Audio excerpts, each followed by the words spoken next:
함께 나누실 하나님 말씀은 요한복음 8장 31절로 59절까지 말씀인데요. 좀 길기 때문에 저희가 좀 줄이겠습니다. 45절부터 9장 1절까지 9장으로 넘어서 9장 1절까지 말씀 같이 교독하시겠습니다. 저희는 계속적으로 요한복음 8장 말씀을 통해서 초막절에 예수님께서 바로 유대인들과 함께 그들과 대화하시면서 예수님 자신을 증언하시는 장면들을 저희가 그동안 살펴봤습니다. 이 초막절 상황에 예수님께서는 그 두 가지 모티브를 가지고 말씀하셨습니다. 그것은 바로 물이라는 모티브고 또 한 가지는 빛이라는 모티브였습니다. 특별히 예수님께서는 누구든지 이 목마르거든 내게로 와서 마시라 라고 선언하셨습니다. 나를 믿는 자는 성경의 이름과 같이 그 배에서 생수의 강이 흘러나리라.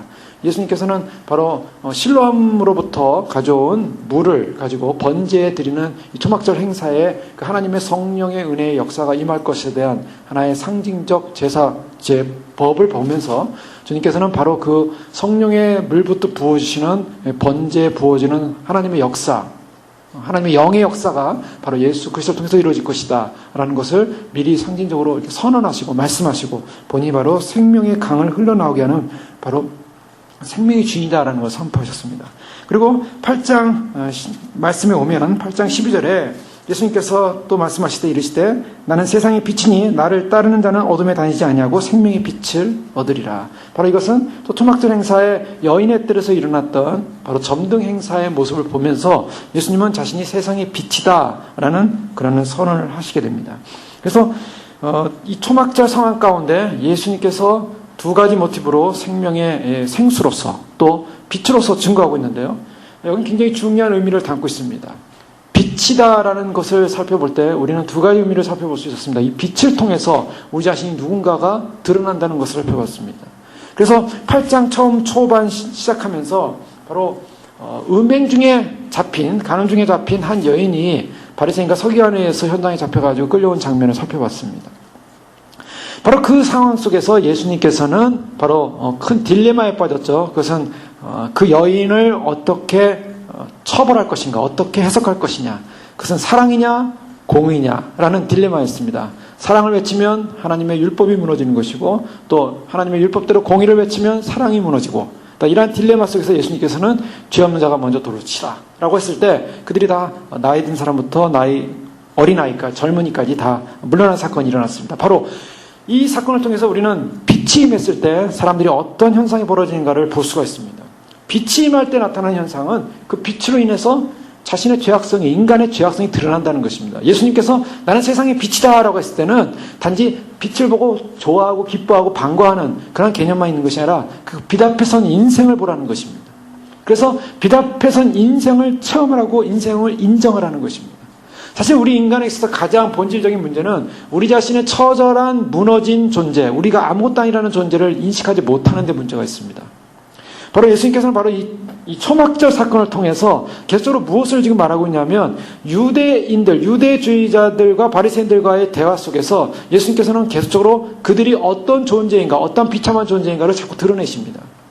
그래서 예수님께서 그런 드러내시는 장면을 계속 드러내고 있는데 바로 이 유대인들은 자신들이 어떤 존재인가가 빛 앞에 드러남에도 불구하고 계속 그것을 항변합니다. 그것을 반항합니다. 바로 이것이 어둠의 문제로 나아오고 있습니다.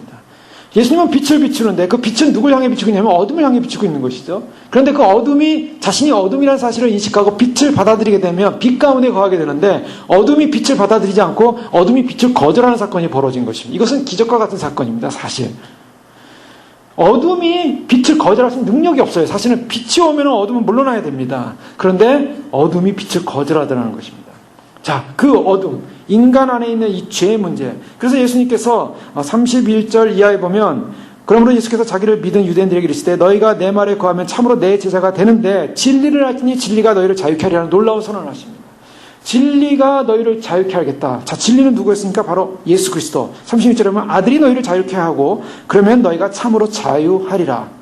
자유를 선언하시는데 이 자유는 무엇이라고 했습니까? 우리는 자유는 내 맘대로 할 수 있는 것을 자유라고 생각을 한다고 보통 사람들이 생각합니다. 자기 맘대로 할 수 있는 게 자유다. 그래서 자유를 원한다는 사람들의 내면을 보면 사실은 자기가 하고 싶은 대로 하기를 원하는 것입니다. 그게 자유라고 생각해요. 그런데 자유는 어디로부터 해방돼서 내가 내 마음대로 하는 것이 자유가 아니라 어디를 향해 가는 것이라고 그랬습니다. 즉 자유라고 하는 것은 내가 내 자아의 만족을 누리려고 하는 것이 자유가 아니다. 자, 이것을 어디서 살펴봤습니까? 태초에 하나님이 아담과 하와를 만드신 다음에 그들에게 명령하셨습니다. 무엇을 명령했냐면 자, 이 에덴 동산에 있는 모든 것을 먹되 이 선악과 이것을 먹으면 안 된다라고 명령하셨어요. 그런데 인간 안에 어떤 문제가 생겼습니까? 자, 지난 시간에 살펴본 것은 손해의식입니다. 마귀가 바로 아담, 이브에게 와서 뭐라 하냐면 너는 손해보고 있어. 너는 자유롭지 못한 존재야. 하나님처럼 너도 자유로운 존재가 될 수 있는데 너는 자유가 지금 속박당하고 있어. 너가 자유롭게 이것을 따먹는다면 너는 자유로운 존재가 될 거야. 하나님처럼 될 거야. 라는 것이었습니다. 그러니까 너는 지금 하나님보다 좀 못한 존재로 대우받고 있기 때문에 너는 대우를 덜 받고 있기 때문에 대우받는 존재가 돼야 돼.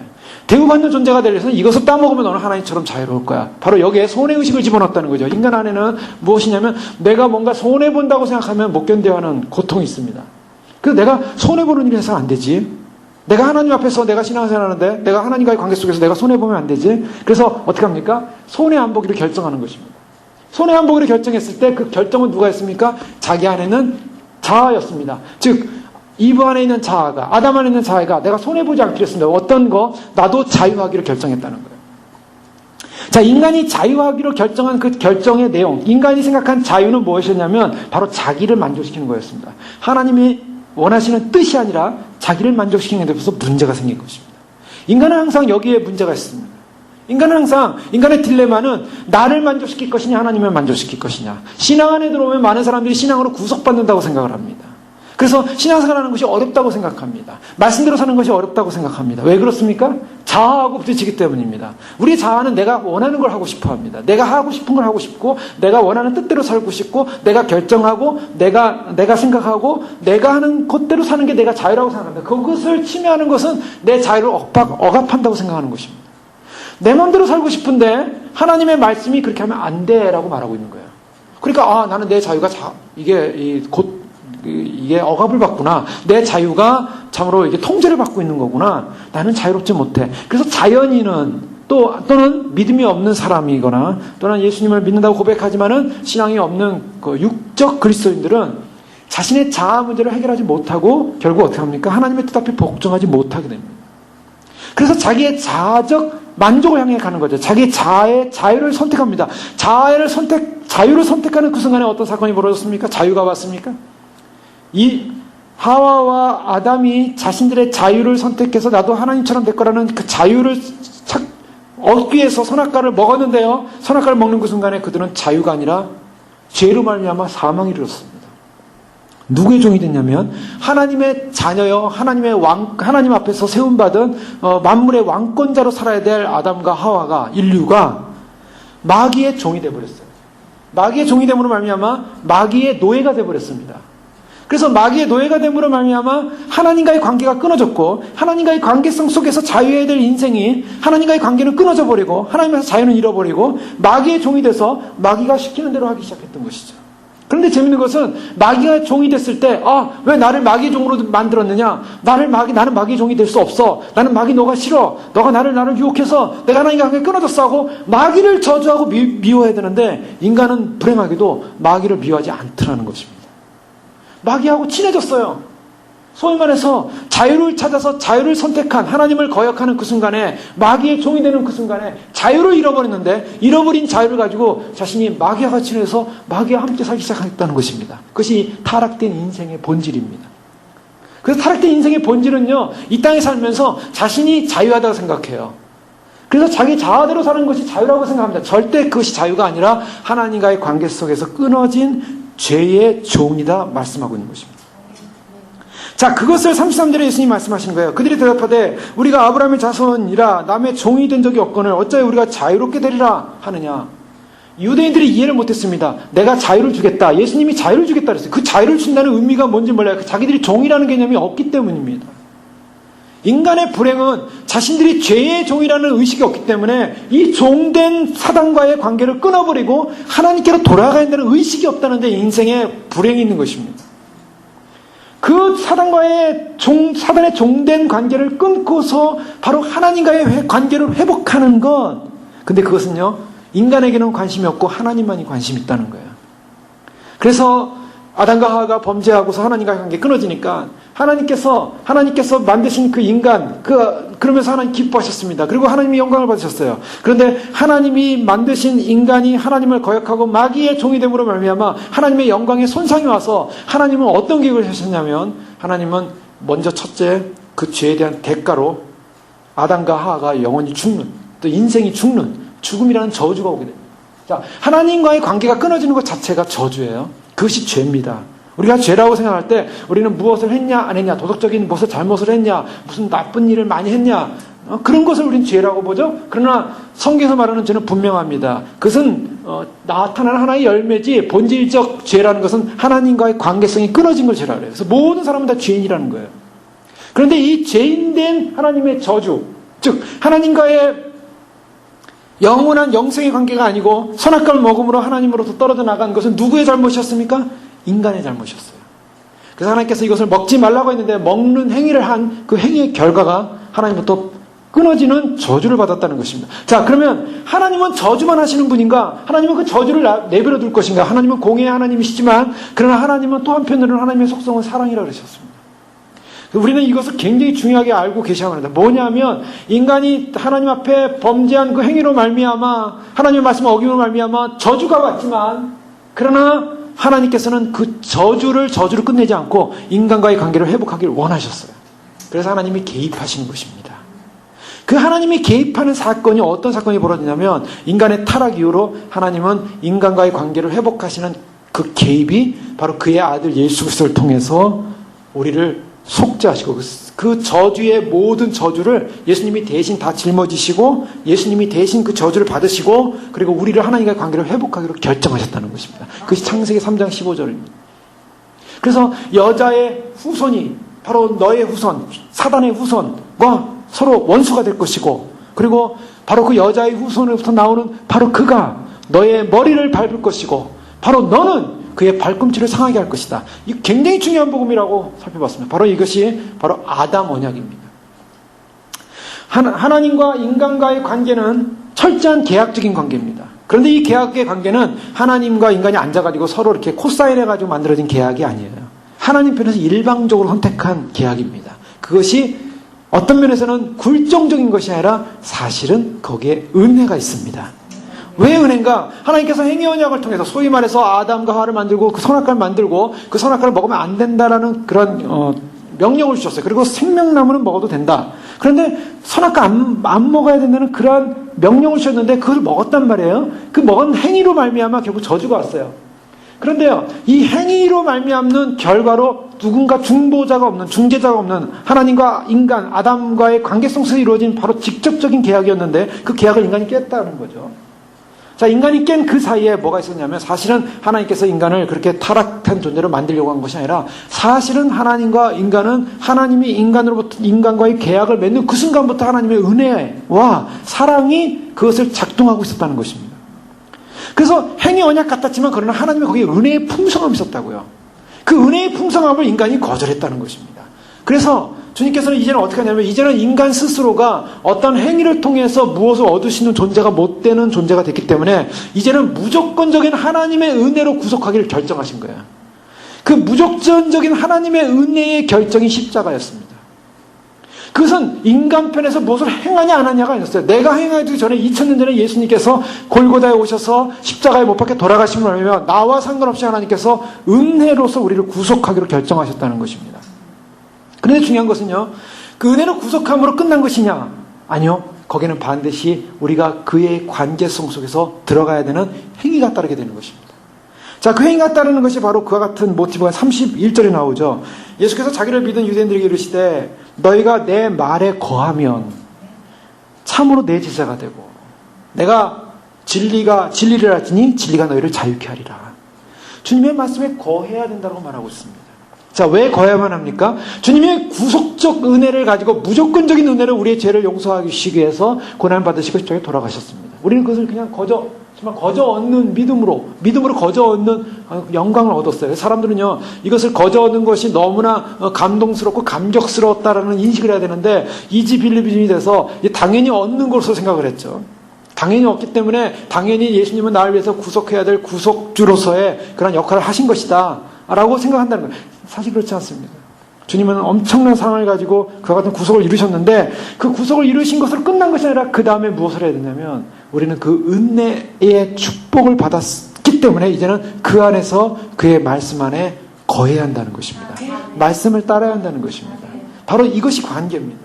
그래서 태초 아담과의 관계성 속에서는 행위 언약이 먼저 들어왔지만, 그러나 은혜로 충만한 언약이었고, 이제 행위 언약이 더 이상 없어졌고, 예수님을 통해서, 그의 아들을 통해서 은혜로 구속하는 언약이 이루어졌지만, 그 은혜로 구속하는 언약 속에는 행위의 열매로서 주님 앞에서 주님과의 관계를 유지해야 될 것을 우리에게 말씀하고 있다는 것입니다. 아멘. 자, 빛이 임하고 있었습니다. 빛이 임했는데 바로 이와 같은 하나님의 엄청난 사랑을 인식하지 못하는 바로 유대주의자들, 이것은 바로 인생의 모습을 말하고 있습니다. 종된 모습을 인식하지 못하고 있습니다. 근데 그들이요, 종된 모습을 인식하지 못하면서 그들이 항변하는 것이 있습니다. 그건 뭐냐면, 사람이요, 너 못났어. 너 잘난 사람 아니야. 너 훌륭하지 않아. 그러면 사람들 어떻게 합니까? 속에서 뭐가 일어납니까? 아니, 내가 왜 못났어? 내가 왜 잘난 사람 아니야?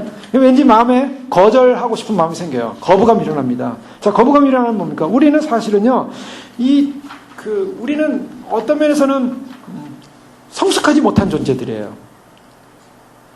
지금 이 유대인들은 뭐냐면, 유대인들은 사단의 종이 되어 있는 존재들이다. 예수님이 결국 그렇게 평가하죠. 너희 아비는 마귀니라.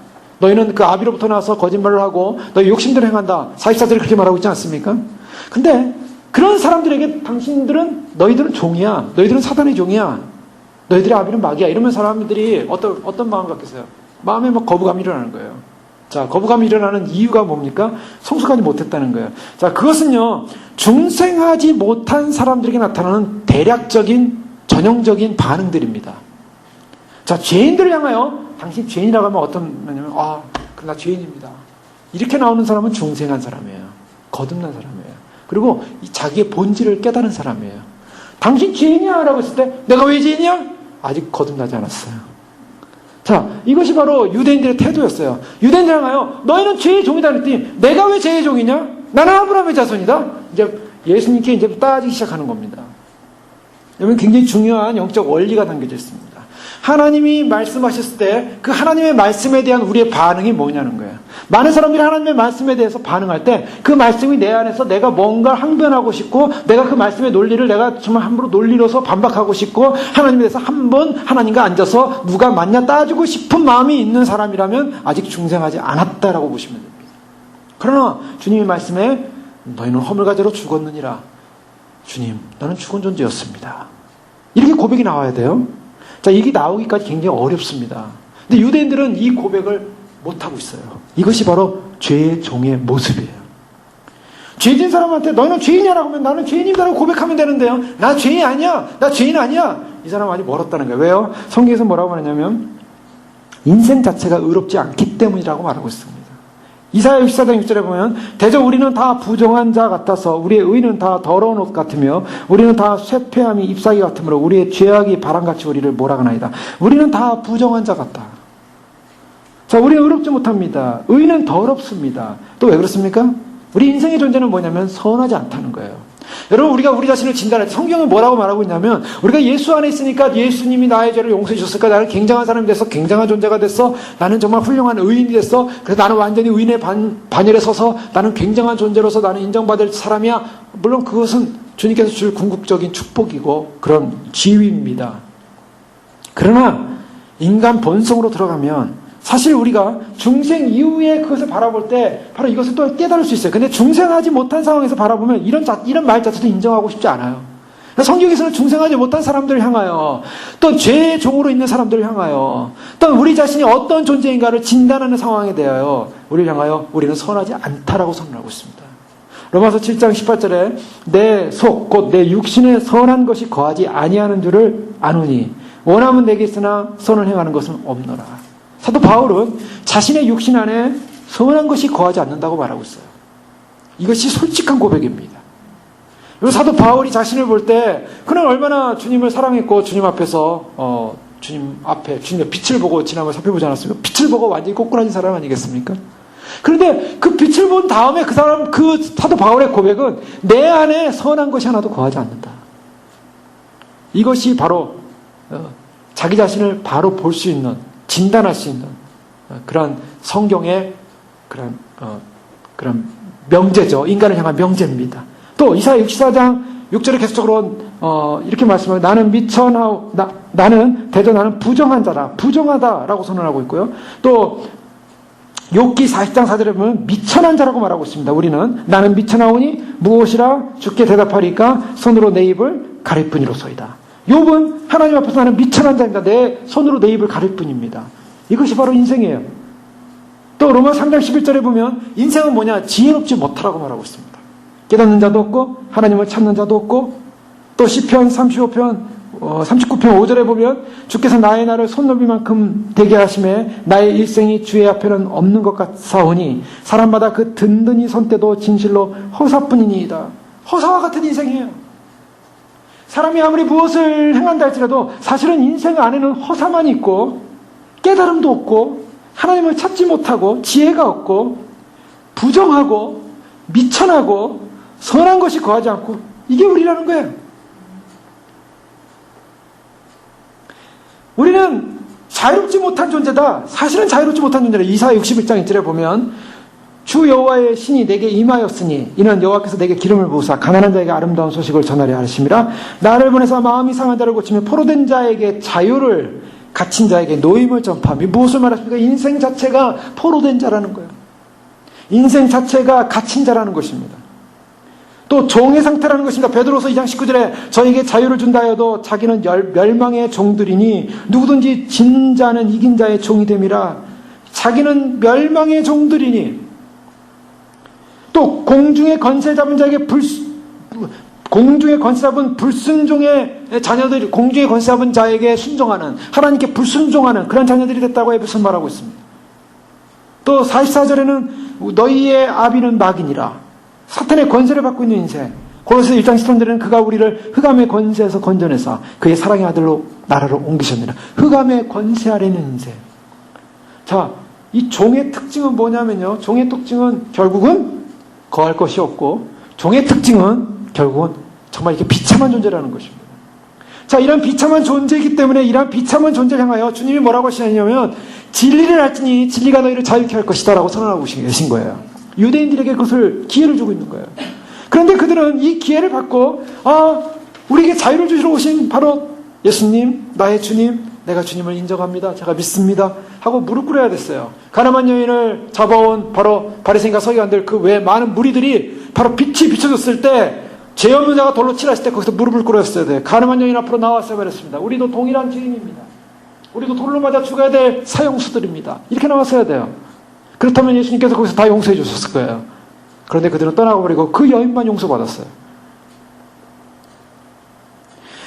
자, 이들은요, 자신의 어둠의 아이덴티티, 자신의 어둠의 정체성을 강조합니다. 자기의 어둠의 정체성을 자꾸 드러내고 싶어요.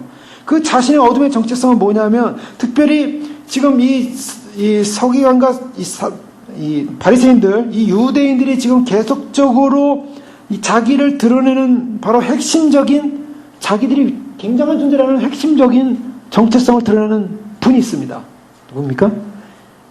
아브라함이라는 사람입니다.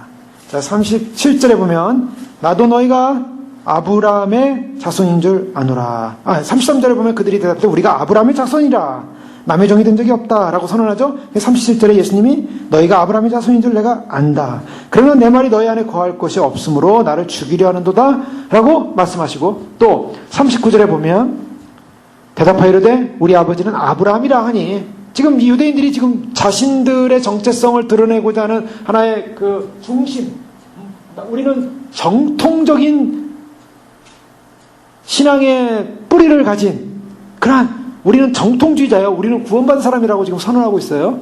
우리는 정통적인 구원받은 사람이라고 선언하고 있는 이 선언의 핵심 속에는 자신들은 아브라함의 자손이고 우리 아버지는 아브라함이라 라고 얘기하고 있고요.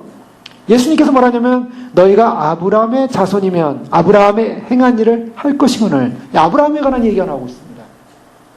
여기서만 끝이는 것이 아닙니다. 40절에도 보면 지금 하나님께 들은 진리를 너희에게 말한 사람인 나를 죽이려 하는도다. 아브라함은 이렇게 하지 아니하였느니라. 또한 예수님은 아브라함에 관한 얘기를 하시죠. 아브라함에 관한 얘기는 계속적으로 나옵니다. 52절에도 보면 유대인들이 이르되 지금 내가 귀신 들린 줄 아노라. 아브라함과 선지자들로 죽었거늘. 아브라함을 그들은 나타내고 있고요. 53절 너는 이미 죽은 우리 조상 아브라함보다 크냐? 아브라함. 56절 너희 조상 아브라함은 나의 때 볼 것을 즐거워하다가 기뻐했도다. 유대인들이 이르되 57절에 내가 아직 50세도 못 되었는데 아브라함을 보았느냐? 58절에 뭐랍니까? 예수께서 이르시되 진실로 진실로 너에게 이르노니 아브라함이 나기 전부터 내가 있느니라. 자, 지금 이 유대인들이 너희들은 죄인이고 죄의 종들이다. 너에겐 자유가 필요하다. 라고 했을 때 그들은 절대로 우리는 죄의 종이 아니다. 라고 계속 항변하고 있는 거예요. 그 항변에 그들의 머릿속에 담겨져 있는 그들의 뒷병을 갖고 있는 뿌리는 뭔가, 그들이 가지고 있는 신학은 뭔가, 바로 유대적 신학, 우리는 조상이 아브라함이다. 우리는 아브라함이다라는 이 말은요, 다른 표현을 하면 아브라함이 어떤 사람인가를 알 필요가 지금 우리가 있을 필요가 있어요. 아브라함이 어떤 사람? 아브라함의 자손이기 때문에 우리는 절대로 죄의 종도 아니고 우리는 하나님의 선택받은 사람이다 라고 강력하게 지금 선언하고 있는 거예요. 자, 아브라함의 자손. 그런데요, 예수님께서는 너희가 아브라함 자손이라고 얘기하느냐? 그러면 왜 아브라함처럼 행하지 않느냐? 이렇게 지금 반문하고 있죠. 아브라함은 그렇게 하지 않았다. 너희는 왜 나를 죽이려 하느냐? 아브라함은 나를 죽이려 하지 않았다. 자, 아브라함 자손이라고 하는데 예수님은 너희들은 아브라함 자손이 아니라고 계속 강조하고 있습니다. 자, 여기에서 큰 이제 그들의 해석의 차이가 있는 거예요. 예수님하고. 우리는 아브라함 자손이다. 너희는 아브라함 자손은 아니다. 마태복음 8장 11절 이하에 보면 예수님께서 이런 말씀하십니다. 또 너에게 이르노니 동서로부터 많은 사람이 이르러 아브라함과 이삭과 야곱과 천국에 앉으려니와.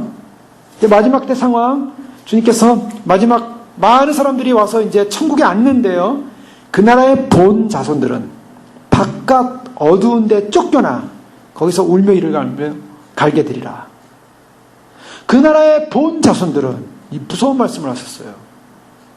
마태복음 8장에 예수님께서 동서로부터 많은 사람들이 아브라함과 이삭과 야곱과 함께 천국에 앉을 것인데 그 나라 본 자손들은 못 앉는다 이거예요. 지금 무엇을 선언하고 있냐면 이 유대인들이 우리는 아브라함 자손입니다. 우리는 구원받은 사람이다. 예수님이 뭐라면 너희들은 못 간다 이겁니다. 너희들은 하늘잔치에 참여하지 못하고 쫓겨날 것이다. 네? 이것이 바로 이 가버나움에서 백부장이 이 로마의 이제 백부장이죠. 백부장이 하인이 중풍병이 걸려서 예수님께 달려와가지고 고쳐주십시오 합니다. 그러니까 예수님이 이제 가서 고쳐줄까 하니까 명령만 하십시오. 나도 군인인데 우리의 상급자가 명령하면 우리는 들을 뿐입니다. 예수님 말씀만 하셔도 고침받을 줄 믿습니다. 이런 얘기를 해요. 굉장히 믿음의 고백을 해요. 그랬더니 예수님께서 너무 기쁘셨고 또 말씀으로 고쳐 주십니다. 그러면서 하신 말이에요. 동서남북의 많은 사람들이 아브라함과 이삭과 야곱과 천국에 앉으려니와 본 자손은 못 한다. 왜 그랬습니까? 백부장의 믿음을 보셨어요. 핵심적인 것은 믿음이었어요. 자, 우리가 아브라함 하면은 떠오르는 게 뭡니까? 아브라함 하면 믿음입니다. 믿음의 문제가 여기 들어오는 거예요. 지금 예수님이 지금 무엇을 핵심으로 잡고 있냐면 이들은 아브라함의 자손이다. 혈통적 아브라함의 자손이라는 사실에 대해서 그들은 자부심을 가지고 있었습니다. 진정 아브라함 자손이 혈통적으로는요. 그러나 주님이 보실 때는 구원받을 아브라함 자손이 아니었다는 것입니다. 자, 그러면 아브라함 자손이 혈통적으로 내려온 유대인이야만 하느냐? 그게 아니라는 것을 말하고 있어요. 혈통적 유대인만이 구원받는다면요, 저 이방인들 구원 못 받습니다. 저 이스라엘에 있는 그러한 정말 유대 피를 가진 사람들만 구원을 받겠죠. 예수님이 말씀하시는 것은 아브라함이 혈통적 유대적 피를 이어받은 사람이 아니라 아브라함과 같은 신앙, 같은 믿음, 같은 삶을 사는 믿음의 고백자들이 아브라함 자손이라고 말하고 있는 것입니다. 자, 갈라디아서의 말씀에 보면요, 이와 같은 말씀들이 자세하게 나오고 있습니다. 갈라디아서 3장에 있는 말씀에 보면 아브라함에 관한 이야기를 지금 사도 바울은 이렇게 말하고 있습니다. 3장 6절에 보면 아브라함이 하나님을 믿음에 그것을 그에게 의로 정하셨다 함과 같으니라. 자, 이 아브라함이 하나님을 믿음에 그에게 의로 정하셨다. 굉장히 중요한 선언이 나오고 있습니다. 아브라함이 하나님을 믿고 의롭게 됐다는 말씀은 어디 있습니까? 창세기 15장 6절에 보면 아브라함이 여호와를 믿으니 여호와께서 이를 그의 의로 여기시고, 여기 믿음으로 의롭게 됐다라는 이신칭의의 말씀이 바로 아브라함부터 시작합니다. 자, 아브라함은 모세 율법 전의 사람이죠. 모세 율법 450년 전 사람입니다. 모세가 시내산에서 율법을 받기 이전에 우리는 유대인들에게서는 유대 토라, 율법의 토라가 중요하죠. 이 토라를 지킴으로 말미암아 소위 말해서 레위 제사법을 지킴으로 말미암아 또 절기를 지킴으로 말미암아 그들은 구원에 이룰 수 있다고 생각을 했습니다. 우리나라도 그래서 구속된 백성으로서 토라를 지키고 제사를 행하는 것이 중요하지 않느냐, 그런 이론을 내세우는 분들이 많이 있는데요. 그러나 바로 그 모세의 레위 제사법의 450년 전에 이미 하나님은 아브라함에게 나타나셔서 아브라함에게 바로 내가 엄청난 복을 받게 될 것이다. 바로 내 자식, 내 몸에서 날 자녀를 통해서 하나님의 엄청난 복을 줄 것이라는 이 축복을 받게 돼요. 이 세상에서 가장 위대한 축복을 받은 사람은 사실 아브라함이었어요. 아브라함 그 사람이 바로 축복의 근원이 됐고요. 아브라함을 축복하는 사람은 축복을 받을 것이고 아브라함을 저주하는 사람은 저주를 받을 것이다. 축복권, 저주권, 아브라함이 핵심이었어요. 근데 그 아브라함의 자손을 통해서 축복이 임할 것이다라고 그 자손에 대한 축복을 하십니다. 근데 이 모든 사실을 아브라함이 믿었다라고 성경은 말하고 있어요. 여호와를 믿으니 여호와께서 이를 그의 의로 여기시고. 자, 여기서 중요한 것은 구약의 율법보다 450년 앞선 아브라함에게 주어진 하나님의 언약 속에 무엇이 담겨져 있냐면 구원이라고 하는 것이 율법의 행위를 통해서 구원받는 것이 아니라 믿음으로 구원받는다는 것을 알려주고 있다는 것입니다. 구약에서의 구원의 방식은요, 율법이 아니었어요. 구약에서의 구원의 방식은 믿음입니다. 그 믿음으로 받는 바로 구원이 아브라함으로부터 시작을 하고 있어요. 자, 이것을 갈라디아서 다시 오면 3장 6절에 보면 아브라함이 하나님을 믿음에 그것을 그에게 의로 정하셨다함과 같으니라. 그런데 믿음으로 말미암은 자들은 아브라함의 자손인 줄 알지어다. 뭐라고 선언합니까? 사도 바울은 진정 아브라함의 자손은 믿음으로 말미암는 자들이라고 말하고 있습니다. 그런데요, 여기서 굉장히 중요해요. 뭘 믿냐는 거죠. 아브라함은 하나님의 약속을 믿었습니다. 이스라엘 백성도 우리는 하나님의 약속 믿어요. 우리가 하나님의 자녀라는 것도 믿어요. 이런 믿음을 말할 수도 있겠죠. 그런데 더 중요한 것이 있습니다. 믿음의 대상이 누구냐는 거예요. 믿음으로 말미암아 하나님의 자손인 줄 알 것이다. 의롭게 된다는 걸 알 것이다. 8절에도 보면요. 또 하나님이 이방을 믿음으로 말미암아 의로 정하실 것을 성경이 미리 알고 먼저 아브라함에게 복음을 전하되 모든 이방인이 너로 말미암아 복을 받으리라 하였느니라. 여기서 바로 혈통적 유대인이 아브라함의 자손이 아니라 아브라함처럼 믿음으로 하나님을 믿는 그 믿음으로 말미암아 의로 정함받는 사람이 바로 아브라함의 자손이다라고 성경 말하고 있어요. 그러므로 믿음으로 말미암는 자는 믿음이 있는 아브라함과 함께 복을 받느니라. 자, 믿음이 굉장히 중요한 부분이라고 말하고 있어요. 이 믿음이 뭡니까? 3장 16절 말씀 보십시오. 굉장히 중요한 말씀입니다. 갈라디아 3장 16절 말씀은 요한복음 3장 10절 우리가 잘 외우죠. 갈라디아서에서 가장 핵심은 3장 16절이에요. 갈라디아 3장 16절 말씀 보면 이 약속들은 아브라함과 그 자손에게 말씀하신 것인데 여럿을 가리켜 그 자손들이라 하지 아니하시고 오직 한 사람을 가리켜 내 자손이라 하셨으니 곧 누구라고요? 그리스도라. 아멘. 자, 여기서 굉장히 중요한 해석이 나온 것입니다. 하나님께서 아브라함을 통해서 내 몸에서 날짜를 통하여 복을 주겠다. 이렇게 약속하셨어요. 그런데요, 그 내 몸에서 날짜, 아브라함의 자식을 말하고 있어요. 물론 육적으로 보면 이삭을 말하고 있습니다. 그러나 그 이삭을 말하는 그 이삭으로 끝나는 것이 아니라 사실은 아브라함 몸에서 날 한 자손을 말하고 있어요. 그 자손인데 그 자손을 뭐라고 성경을 말하냐면 갈라디아서 바울은요, 자손들이라고 복수로 쓰지 않고 자손이라고 말하고 있다는 것입니다. 그런데 그 한 사람을 가리켰는데 그 한 사람이 누구냐? 바로 그리스도다. 자, 이 말씀은 아브라함의 자손이 누구냐는 거예요. 우리가 아브라함 자손 하면은 아브라함처럼 믿음을 갖는 모든 사람들이 아브라함의 자손이다라고 이렇게 객관적으로 얘기합니다. 그러나 더 구체적으로 말하면 아브라함의 자손은 바로 한 사람, 그리스도를 말하고 있습니다. 그렇기 때문에 이 그리스도를 통해서 뭐냐면 율법이라는 것은 그리스도가 오시기까지만 정해졌다라고 19절에 말하고 있습니다.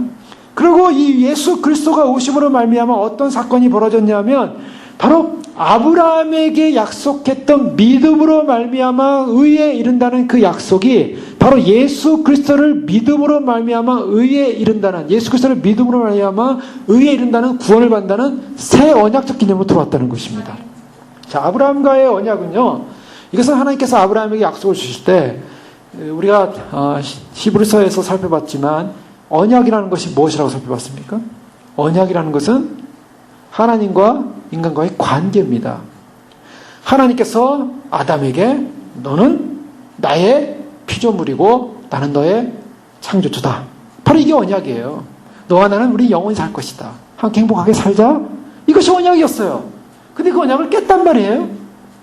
그래서 이제는 그 언약을 다시 회복하자. 그래서 예수님을 보내시기로 하나님이 개입하셨고, 그 다음에 한 사건은 사단과 인간과의 관계를 끊어버리고 다시 인간이 하나님과의 관계를 만들어 하나님과의 관계를 회복하도록 만드셨습니다. 그래서 사단과 짝했던 인간에게 예수님이 개입하심으로 말미암아 십자가로 사단과의 관계를 깨버렸었어요. 그리고 깨어진 그 관계를 다시 하나님과의 관계로 다시 붙였습니다.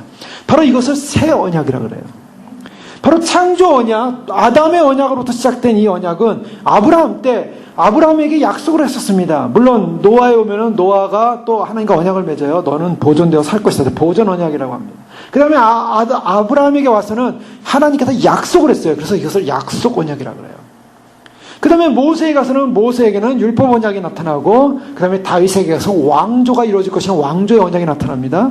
예수 그리스도를 통해서 그 언약이 완성이 돼요. 그래서 언약의 완성은 예수 그리스도입니다. 그래서 예수님께서 내가 율법을 폐하러 온 것이 아니라 완성하러 왔느라. 예수님 그분이 바로 율법을 완성하셨고 하나님의 언약을, 모든 언약을 완성하시는 분으로 오셨다는 거예요. 근데 예수 그리스도를 믿음으로 말미암아 결국 언약이 완성되어지는 것을 어떻게 예수님이 말씀하고 있냐면, 누가복음 22장 20절에 보면 예수님께서 마지막 잡히시기 전날 밤에 이제 성만찬을 제자들과 하지 않습니까? 또 떡을 가져 감사하기도 하시고 떼어 그들에게 주시며 이르시되 이것은 너희를 위하여 주는 내 몸이라. 너희가 이를 행하여 나를 기념하라 하시고, 누가복음 22장 20절에 보면 저녁 먹은 후에 잔도 그와 같이 하여 이르시되 이 잔은 내 피로 세우는 새 언약이니 곧 너희를 위하여 붓는 것이라. 여기서 뭐가 나옵니까? 피의 언약이 나와요. 피를 붓는다. 너희를 위하여 붓는다. 그런데 마태복음 26장 28절에 보시면 이렇게 말합니다. 마태복음 26장 28절에 이것은 죄 사함을 얻게 하려고 많은 사람을 위하여 흘리는 바 나의 피 곧 언약의 피니라. 예수님의 입에서 이 성만찬 하실 때 바로 포도주를 나누시면서 예수님이 내가 많은 사람을 위하여 흘리는데, 피를 흘리는데 이 피가 무슨 피라고요? 언약의 피라고 말씀하고 있습니다. 26장 28절이죠, 마태복음. 그래서 언약의 피. 자, 언약의 피. 언약이라는 말을 쓰고 있어요. 자, 왜 이런 언약의 피를 쏟는다고 주님 말씀하고 있습니까? 자, 다시 또 처음으로 돌아갑니다. 아담과의 관계 속에서 아담이 하나님 앞에 선악과를 먹음으로 하나님이 하지 말라고 하는 그러한 일을 행함으로 행위 언약, 소위 말해서 하나님이 하지 말라라는 그 언약을 깼어요. 행위 언약에 있어서 하나님 앞에 언약을 깨므로 말미암아 뭐가 왔습니까? 첫째, 저주가 왔습니다. 아담이 죽었고요. 하와도 죽었어요. 그리고 아담은 노동을 해야 되고 또 하와는 아이를 낳는 고통을 가져야 되고, 이와 같은 어떤 육체적인 저주만이 아니라 영원히 죽는 저주까지 왔어요. 인간 안에. 그런데 거기서 끝난 것이 아니었습니다. 바로 그들을 구속하고자 하는 하나님의 구속적 은혜의 계획이 다시 성립이 됐어요. 그래서 언약이 깨졌을 때 어떤 사건이 벌어지냐면, 언약이 깨졌을 때는 항상 양면입니다. 두 가지 사건이 벌어져요. 첫째, 그 언약을 깬 것에 대한 저주가 내려집니다. 그 다음에 그 저주로 끝나는 것이 아니라 하나님은 그것을 회복하고자 하는 구속적 은혜가 이루어져요. 바로 이것이 언약 안에 담겨져 있는 굉장히 중요한 두 가지 의미입니다. 그런데요, 창세기 15장으로 한번 가보십시오. 창세기 15장에 가면 아브라함이 하나님으로부터 앞으로 상속자를 받게 될 것이라는 약속을 받죠. 그래서 바깥으로 나가서 하늘의 뭇별들을 보면서 내 자손이 이와 같을 것이다 라는 걸 그걸 믿었고, 바로 믿음으로 말미암아 의에 이르게 됐죠. 바로 이와 같은 사건이 일어난 다음에 9절에 보면 그가 어떻게 이것을 또 여기 있는 땅들을 소유로 받겠습니까? 라고 하면서 하나님 앞에 질문하니까 여호와께서 9절에 15장 9절에 그에게 이르시되 나를 위하여 3년 된 암소와 3년 된 염소와 3년 된 순양과 산비둘기와 집비둘기 새끼를 가져올지라. 아브라함이 그 모든 것을 가져다가 그 다음에 어떻게 했습니까? 그 중간을 쪼개고 그 쪼갠 것을 마주 대하여 놓고 그 새는 쪼개지 아니하였으며 솔개가 그 사체에 내릴 때 아브라함이 쫓았습니다. 그리고 밤이 됐어요. 깊은 밤이 됐는데 어두웠습니다. 흑암이 임했고 두려움이 그에게 임했는데 하나님께서 그 다음에 아브라함에게 나타나서 뭐라고 말씀해요? 앞으로 400년 동안 너희들은 이방이 객이 될 것이다. 애굽에 가서 이제 400년 동안 고생할 것이라고 말씀하고 있죠. 그 다음에 17절에 보면 해가 져서 어두울 때 연기 나는 화루가 보이는데 타는 횃불이 쪼갠 고기 사이로 지나가더라. 이게 유명한 아브라함과의 언약 체결의 장면입니다. 하나님께서 아브라함에게 언약을 체결하는 그런 장면을 뭐냐면 짐승, 즉 순양, 그 다음에 염소, 순염소, 그 다음에 암소, 암연소, 순양 이런 것들을 가져다가 3년 된 것들을 가져다가 죽여서 배를 갈르라 그랬어요. 그래서 쪼개가지고 쫙 그것을 벌려놓으라 그랬습니다. 그리고 아마 이 새들은 비둘기들은 조금해서 그렇게 시키지 않았어요. 그들은 벌리지 않았어요. 그러나 어쨌든 쫙 갈라가지고 배를 벌려놨는데 사실 그 사이로 뭐가 되냐면 횃불이 하나 나타나더니 횃불이 쪼개진 그 고기 사이로 지나가더라는 겁니다. 이것이 하나님의 언약이에요. 언약 체결의 방식이에요. 자, 이 언약 체결의 방식은요, 아브라함이 이렇게 배를 쪼개가지고 이렇게 짐승을 쪼개가지고 있으면 하나님이 오셔서 언약을 체결하십시오. 이게 아니었어요. 하나님이 시킨 대로 했어요. 그런데 이 하나님이 시킨 대로 한 이 계약의 방법이 뭐냐면 이 계약은 생명과 관련된 계약이다라는 걸 선언한 것입니다. 즉, 이 짐승들의 배가 갈라져서 쫙 벌어졌는데 거기로 횃불이 하나님의 영광이 지나가고 있어요. 하나님이 사인을 한 겁니다. 사인. 이 쫙 벌어진 짐승의 배 위로 죽어있는 시신의 배 위로 하나님이 지나가고 사인한 거예요. 이것은 바로 죽음을 가지고 너와 내가 맺는 언약이다라는 걸 선언한 것입니다. 자, 아브라함 언약은요, 하나님 당신이 이 언약이 깨어지면 이렇게 배가 쫙 갈라진다는 걸 표현하고 있는 거예요. 이 언약은 쫙 갈라지는 죽음과도 같은 것이다. 즉, 이 언약은 깨지면 죽음이 온다는 거예요. 굉장히 무서운 언약입니다. 그래서 하나님께서 뭐라고 말씀하시냐면 바로 이 언약을 통해서 뭐냐면 그 배를 가를 때 피가 쏟아지지 않습니까? 피가 쏟아지는 그런 죽음을 보는 거예요. 생명은 피에 있느니라. 즉, 이 죽음이 오기 위해서는 피가 쏟아지는데 바로 그 쏟아지는 그런 배에 갈라진 배 사이로 횃불이 지나가므로 18절에 그날의 여호와께서 아브라함과 더불어 언약을 세워 내가 이 땅을 애굽 땅에서 큰 강 유브라데부터 내수 자손까지 주리니 하면서 이 언약을 세우는 장면이 나옵니다. 자, 아브라함과의 언약 속에 무엇이냐면 하나님께서 이게 생명과 맞바꾸는 그런 언약이 체결되고 있는데 바로 예수님께서 지금 마태복음 26장 28절에 내가 너희를 위하여 흘리는 이 피는 언약의 피다라고 말하고 있어요. 자, 이것은 뭐냐면 바로 아브라함의 관계 속에서 또 언약을 지키지 못하면 이와 같은 죽음이 올 것이고 또 이것은 무엇을 말하냐면 생명의 저주에서 생명의 구속의 언약으로 전환되고 있다는 거예요. 즉 뭐냐면 그 죽음의 시신은 바로 언약을 깨어질 때 나타나는 저주지만 그러나 그것은 그 저주 이후에는 뭐가 나타나냐면 생명을 살리는 역사가 일어날 것이다. 그 생명을 살리는 구속적 역사가 예수 그리스도를 통해서 이루어진다는 것을 지금 예수님이 증명하고 있는 것입니다. 그래서 저주와 은혜라는 이 양면이 함께 지금 가고 있는 거예요. 이 저주와 은혜가 함께 가는 것이 뭐냐면 우리가 여호수아가 가나안을 정복할 때 제일 먼저 점령한 성이 어떤 성이었습니까? 여리고 성이었습니다. 너무나 잘 알고 계시죠? 그래서 여호수아에 보면 이제 여리고 성을 점령할 때 여러 가지 에피소드가 있지 않습니까? 여리고 성을 이제 도는데 하루에 한 바퀴씩 이제 돌면서 맨 마지막 날 7바퀴씩 돕니다. 몇 바퀴 돌았습니까? 13바퀴 돌았습니다. 하루에 한 바퀴씩 6일 돌고요. 맨 마지막 7일째 7바퀴 돌았어요. 13바퀴 돌았습니다. 13바퀴 도니까 그 다음에 함성을 질렀어요. 나팔을 불었어요. 그러니까 막 여리고성이 무너졌어요. 그리고 들어갔습니다. 들어가는데 문제가 생겼습니다. 뭐냐, 하나님께서 이 여리고성을 향해서 전쟁을 치를 때 하나님이 어떤 조건을 달았어요. 그 조건은 뭐냐면 이 고대 전투에서는요, 적을 점령하거나 아니면 어떤 땅을 점령하거나 어떤 마을을 점령하게 되면 그 마을 점령한 그 모든 점령되어진 그곳은 다 뭡니까?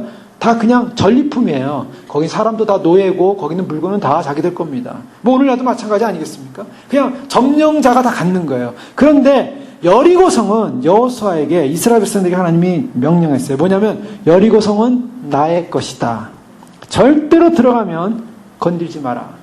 그래서 그 건들지 말라라는 그 명령을 내렸어요. 근데 이스라엘 백성들이 들어가 전쟁을 어쨌든 했습니다. 전쟁을 하고 그 다음에 이제 아이성 전투를 하게 되는데 그 다음 전투에서 지게 되죠. 아주 형편없이 지게 됩니다. 그때 여호수아가 하나님께 나간 거예요. 어떻게 우리가 졌습니까? 하나님께서 여호수아에게 너희가 진 이유를 말씀하세요. 그게 뭐냐면 7장 1절에 이렇게 말씀하십니다. 이스라엘 자손들이 온전히 바친 물건으로 말미암아 범죄하였으니 이는 유다 지파 세라의 증손 삽디의 손자 갈미의 아들 아간이 온전히 바친 물건을 가졌습니다. 자, 여기서 우리 한글 성경에는 온전히 바친 물건이라고 나오고 있어요. 온전히 바친 물건. 자, 요 온전히 바친 물건이 뭐냐면 이가 이제 그 여리고성에 들어가서 그가 이제 물건 몇 개를 훔치지 않습니까? 훔치는데 받쳐진 물건이라는 거예요. 그 받쳐진 물건을 히브리 말로 헤렘이라고 합니다.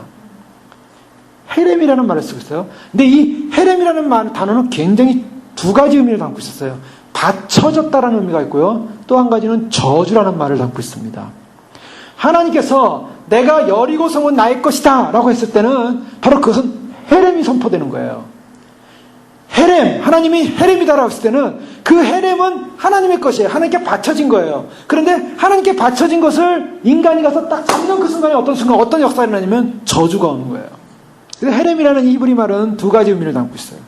바쳐진 물건을 건드렸어요. 즉 아간이 바쳐진 물건을 건드림으로 말미암아 어떤 사건이 벌어지냐면 저주가 오는 거예요. 그래서 아간과 그 집안이 다 죽습니다. 그리고 이스라엘에게 저주가 오는 거예요. 이스라엘에게. 그 이스라엘이 아이성 전투를 가서 다 지어버리는 겁니다. 더 이상 승리가 일어날 수가 없어요. 하나님의 법칙이에요. 여리고성은 첫 성이었는데 그것은 무엇을 말하냐면 이 여리고에 있는 모든 땅은 하나님 것이라는 증명이에요. 하나님 것이라는 이 하나님의 첫 우선순위적 증명을 너희가 건드림으로 말미암아 나타난 증상은 두 가지다. 저주와 하나님 것을 건든 것에 대한 그런 심판이 따른 것이다 라는 거예요. 그러니까 바쳐진 것인데 저주가 임하는 거예요. 그러니까 이것은 굉장히 중요한 개념인데요. 여기는 두 가지예요. 하나님께 바쳐짐으로 말미암아 결국 그 바쳐진 것들을 그대로 하나님께 드리면은 이스라엘은 그 속인 승전과 더불어서 가나안 땅에 축복이 임하게 됩니다. 그런데 바쳐진 것을 건드려 말미암아 저주가 임하게 되는 거죠. 자, 이 헤렘이라는 것은요 바로 두 가지 뉘앙스를 다 갖고 있는 거예요. 축복과 저주가 다 갖고 있는 거예요. 하나님께 바쳐진 것을 바치면은 축복이 오는 거예요. 축복권이에요, 사실. 근데 축복권을 인간이 건드려 말미암아 저주를 받게 되는 거예요. 성경은 이런 뉘앙스를 다 담고 있는 것입니다. 언약 안에도요. 언약 안에도 하나님의 이것을 언약을 잘 지키면 축복인데 언약을 지키지 못함으로 저주가 오는 거예요. 그렇지만은 하나님께서 그러한 저주로 끝나는 것이 아니라 사실은 이스라엘을 회복하고자 하는 하나님의 계획, 바로 예수 그리스도를 통해서 그와 같은 계획을 이루고 계시죠. 예레미야 34장 말씀해 보면 이스라엘 백성들 향하여 예레미야 선지자가 이런 말을 합니다. 34장 18절에 보면 17절 이하 18절 19절 말씀에 보면 그러므로 여호와께서 이와 같이 말씀하시니라 너희가 나에게 순종하지 아니하고 각기 형제와 이웃에게 자유를 선포한 것을 실행하지 아니하였은즉 내가 너희를 대적하여 칼과 전염병과 기근에게 자유를 주리라 여호와의 말씀이니라 내가 너희를 세계 여러 나라의 가운데서 흩어지게 할 것이며 18절 말씀 보십시오. 송아지를 둘로 쪼개고 그 두 조각 사이로 지나매 내 앞에 언약을 맺었으나 그 말을 실행하지 아니하여 내 계약을 어긴 그들을. 이 예레미야 34장 18절에 아브라함에게 맺었던 하나님의 언약적 방법이 그대로 나오고 있습니다. 송아지를 둘로 쪼개고 그 두 조각 사이로 지나매 내 앞에 언약을 맺었으나. 자, 지금 송아지를 둘로 쪼개서 그 앞을 지나가게 됩니다. 바로 이 언약이라는 것은 이 언약을 깨면 죽음이라는 거예요. 송아지처럼 이렇게 죽는다는 거예요. 그 말을 실행하지 아니하여 내 계약을 어긴 그들을. 자, 여기서 이 계약이 뭔지 아십니까? 이 계약은 뭐냐면 이스라엘 백성들이 가나안에 들어가서 그 가나안에 들어가 살 때 7년마다 안식년을 해야 돼 있었습니다. 그런데 7년마다 안식년일 때는 6년 동안 살면서 혹시나 이렇게 경제 활동을 하면서 다른 사람에게 돈을 빌려줬는데 못 받아가지고 결국 그 못 갚은 사람들을 잠시 종으로 데려다가 사람을 사용하는 경우가 있었어요. 그래서 노예가 되는 경우가 있습니다. 그런데 노예가 된 경우에 7년째 안식년이 되면 그들을 풀어주라 그랬어요. 다시 돌려줘라. 그래서 하나님 나라 법칙은요, 영원한 종이 없어요, 사실은. 그리고 안식년 때 7년마다 한 번씩 종들은 풀려나야 했고 자유인이 돼야 됐고, 그리고 희년 때도 자유인이 돼야만 했습니다. 그런데 이스라엘 백성들이 한 번도 그걸 지키지 않아요. 7년 되는 해에 그를 놓아줄 것이라. 14절 말씀 보십시오. 너희 형제 히브리 사람이 예레미야 34장 14절 보면 너희 형제 히브리 사람이 내게 팔려왔거든. 너희는 7년 되는 해에 그를 놓아줄 것이니라. 그가 6년 동안 너를 섬겼은즉 그를 놓아 자유롭게 할지라 하였으나 너희 손조가 내게 순종하지 아니하며 귀를 기울이지 아니하였느니라. 자, 지금 7년 동안 7년 만에 안식년 때 6년 동안 섬겼던 바로 그런 노예들을 풀어주라고 했는데 선조들이 안 지켰다는 거예요. 예루살렘이 멸망하고 남유다가 멸망할 때는 바로 이런 문제가 있었어요. 즉 이것은 하나님께서 이스라엘 백성들에게 자유를 선포하고 그리고 그들에게 하나님의 사랑과 하나님의 공의를 선포하는 그러한 자리에 이스라엘 백성들은 율법을 지키지 않았다는 것입니다. 어쨌든 그와 같은 계약을 맺었음에도 불구하고 그들이 실행하지 않음으로 말미암아 결국에는 이와 같은 저주가 이스라엘 백성에게 오는 것이다. 하나님의 말씀, 바로 아브라함은 바로 이 부분을 말하면서 이와 같은 하나님의 말씀의 진리 앞에서 행하지 못할 때는 이렇게 저주가 오는데 율법을 제대로 행하지 못하면 저주를 선포하고 있어요. 그러면 하나님의 언약 백성으로서 이제 언약을 받은 백성으로서 어떤 모습인가? 창세기 17장 이하에 가면은 이제 하나님께서 아브라함에게 할례를 명하십니다. 이스라엘 백성의 언약 백성이라는 표징이 뭐냐면 할례예요. 그래서 우리가 요한복음에 오면은 계속적으로 이제 또 갈라디아서에 보면 할례 문제를 다뤄요. 그래서 우리는 할례 받은 백성이다, 거룩한 백성이다. 그렇게 선포하고 고백하고 있는데 로마서 4장 3절 말씀에 보면 이렇게 말하고 있습니다.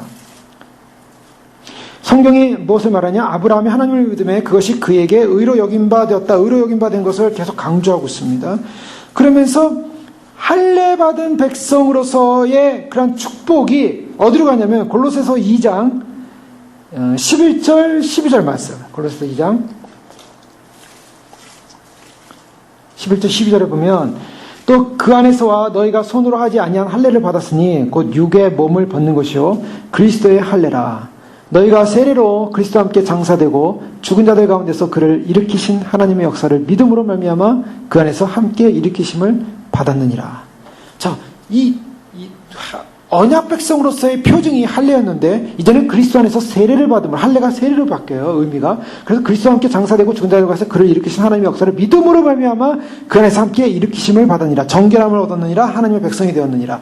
자, 이와 같은 이 아브라함의 이 주어진 언약 백성으로서의 축복이 바로 이스라엘 백성들에게 그대로 흘러가고 있었어요. 그런데 이들은 주장하기를 우리는 아브라함 자손이다. 우리는 아브라함 백성이다. 자, 근데요, 아브라함 백성은 어떻게 했습니까? 아브라함의 자손은 바로 앞으로 올 미래적 사건을 바라보면서 이 아브라함은 그 언약을 받고 나서 그러한 구별된 백성이 되고 나서 믿음으로 의롭게 된 백성이 되고 나서 그는 하나님 앞에서 온전히 하나님을 사모했습니다. 갈망했습니다. 그리고 아브라함의 자손은 누구였냐면 바로 예수 그리스도였어요. 그래서 예수님 무슨 말씀하시냐면 아브라함은 나의 때 볼 것을 보고 즐거워했다라고 얘기하고 있어요. 왜요? 아브라함은 그의 자손이 그리스도라는 걸 알았다는 것입니다. 그래서 그를 기다렸다는 거예요. 근데 너희가 아브라함 지금 자손이라고 말하고 있느냐?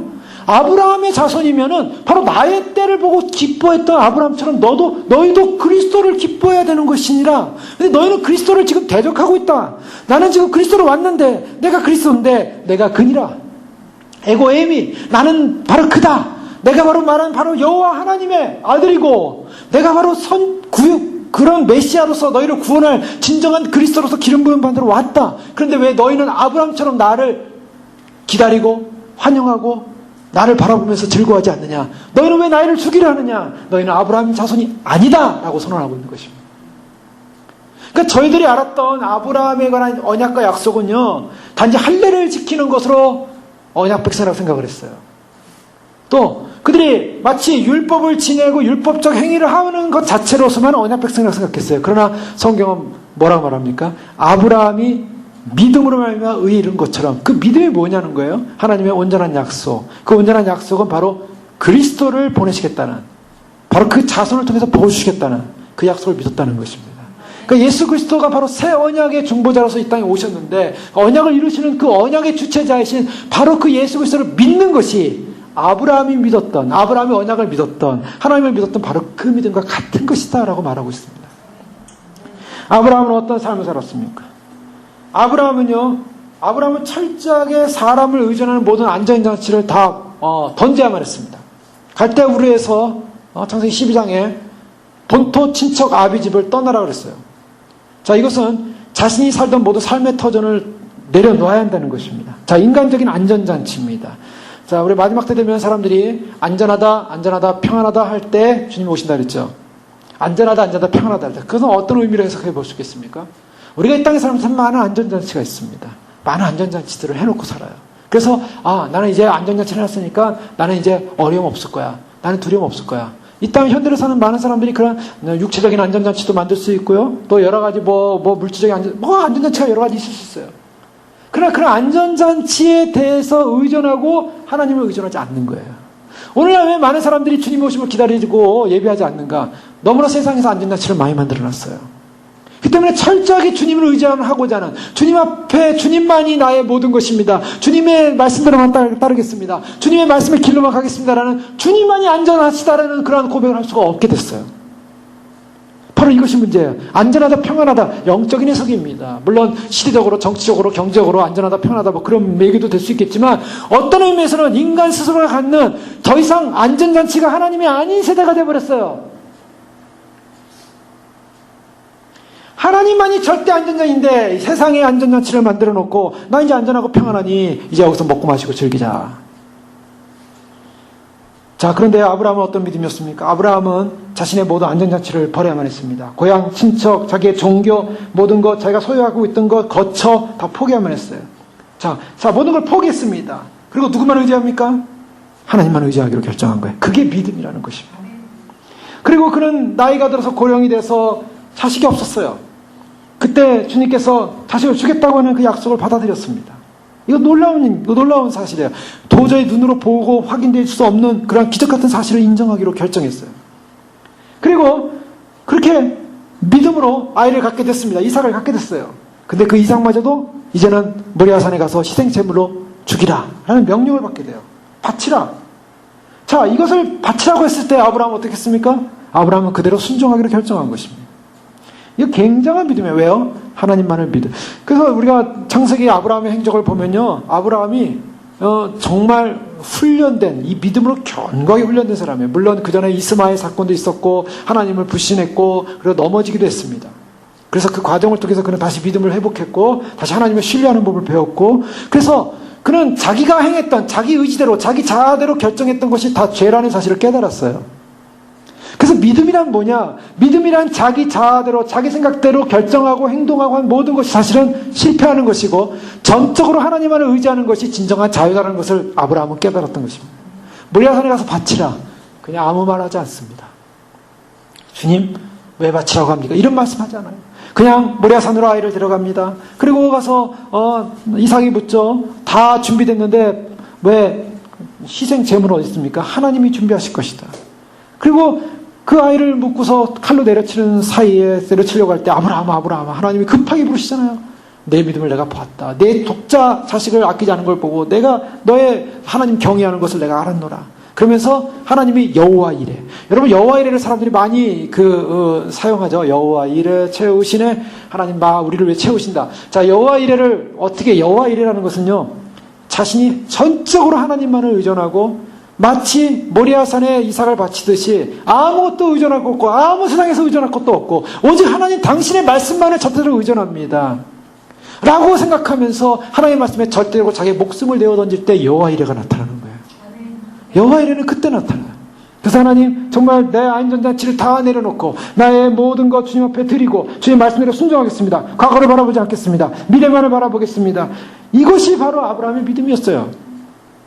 아브라함의 믿음이라는 것이 단지 한순간 하나님께서 주신 약속 하나만을 믿고 내가 그걸 믿습니다가 아니라 그의 생애 전체가 하나님을 전적으로 신뢰하는, 모든 세상의 안전자체를 내려놓는다 할지라도 하나님 당신만이 그것을 이루실 것이라는 분명한 확신을 가졌어요. 히브리서 11장 10절에 하나님의 경영하시고 지으실 터가 있는 성을 바라는 자였다고 성경은 말하고 있어요. 그는 뒤를 돌아보지 않았어요. 진정한 믿음이라는 것은 바라보는 사람입니다. 진정한 자유자는 바라보는 사람입니다. 경영하시고 지으실 터가 있는 성을 바라보고 주님을 바라봤던 믿음, 그것이 아브라함이었어요. 자, 그 믿음을 가진 그 믿음 때문에 결국 히브리서 11장 13절에는 이 사람들은 다 믿음을 따라 죽었으며 약속을 받지 못하였을 때 그것들을 멀리서 보고 환영하며 땅에서 외국인과 나그네로 증거하였으니, 외국인과 나그네로 텐트치며 살았지만 그는 환영했다고 말하고 있습니다. 아브라함의 기쁨은 약속이 성취될 날, 그의 자손을 통해서 완성될 날, 그날을 바라보며 소망했다는 거예요. 예수님께서 내가 진실로 너에게 이르니 아브라함이 있기 전에 내가 있느니라. 주님은 바로 아브라함과 연관성 속에서 아브라함보다 더 앞에 선지한 하나님이라는 사실을 주님은 말씀하고 있습니다. 자, 이 주님께서는 모든 약속의 언약의 창조의 중심으로서 창조전부터 있었던 바로 그분을 향해서 아브라함은 믿음을 가졌고, 그분을 향해서 아브라함은 소망을 가졌고, 그런 믿음의 삶을 살았던 사람이었어요. 예수 그리스도를 향한 믿음, 예수님에 대한 기대, 하나님 나라에 대한 환영. 그런데 오늘 바로 예수님과 대화를 나누는 바로 이 유대인들은 자신들은 아브라함의 자손이기 때문에 종된 적이 없다고 말하지만 실제적으로는 그들은 죄의 종이었고, 그들은 아브라함의 자손이라고 말하고 있지만 아브라함이 그렇게 기대했던 예수 그리스도를 향하여 죽이려고 하였고, 예수님을 향하여 뭐라고 말합니까? 예수님을 귀신 들렸다? 사마리아 사람들 48절에 보면 유대인들이 대답하되 우리가 너를 사마리아 사람이라 또는 귀신이 들렸다는 말이 옳지 아니하냐. 예수님이 뭐라고 말씀하십니까? 나는 귀신 들린 것이 아니라 내 아버지를 공경하니오거늘 너희가 나를 무시하는도다. 한 사람, 바로 그 아브라함을 향한 저 하나님의 그런 놀라운 구속적 계약의 그런 모습을 예수 그리스도가 성취하고 이루시고 새 언약의 중보자로 이 땅에 오셔서 내가 너희를 흘리는 피다, 내가 흘리는 언약의 피다라고 언약적 완성을 이루시는 바로 실체가 왔는데 그들은 믿지 않았다는 것입니다. 그들은 하나님 말씀에 거할 수 없었습니다. 그들은 율법을 한다고 하지만 말씀에 거하지 못했어요. 그러니까 결국 예수님을 알지 못했어요.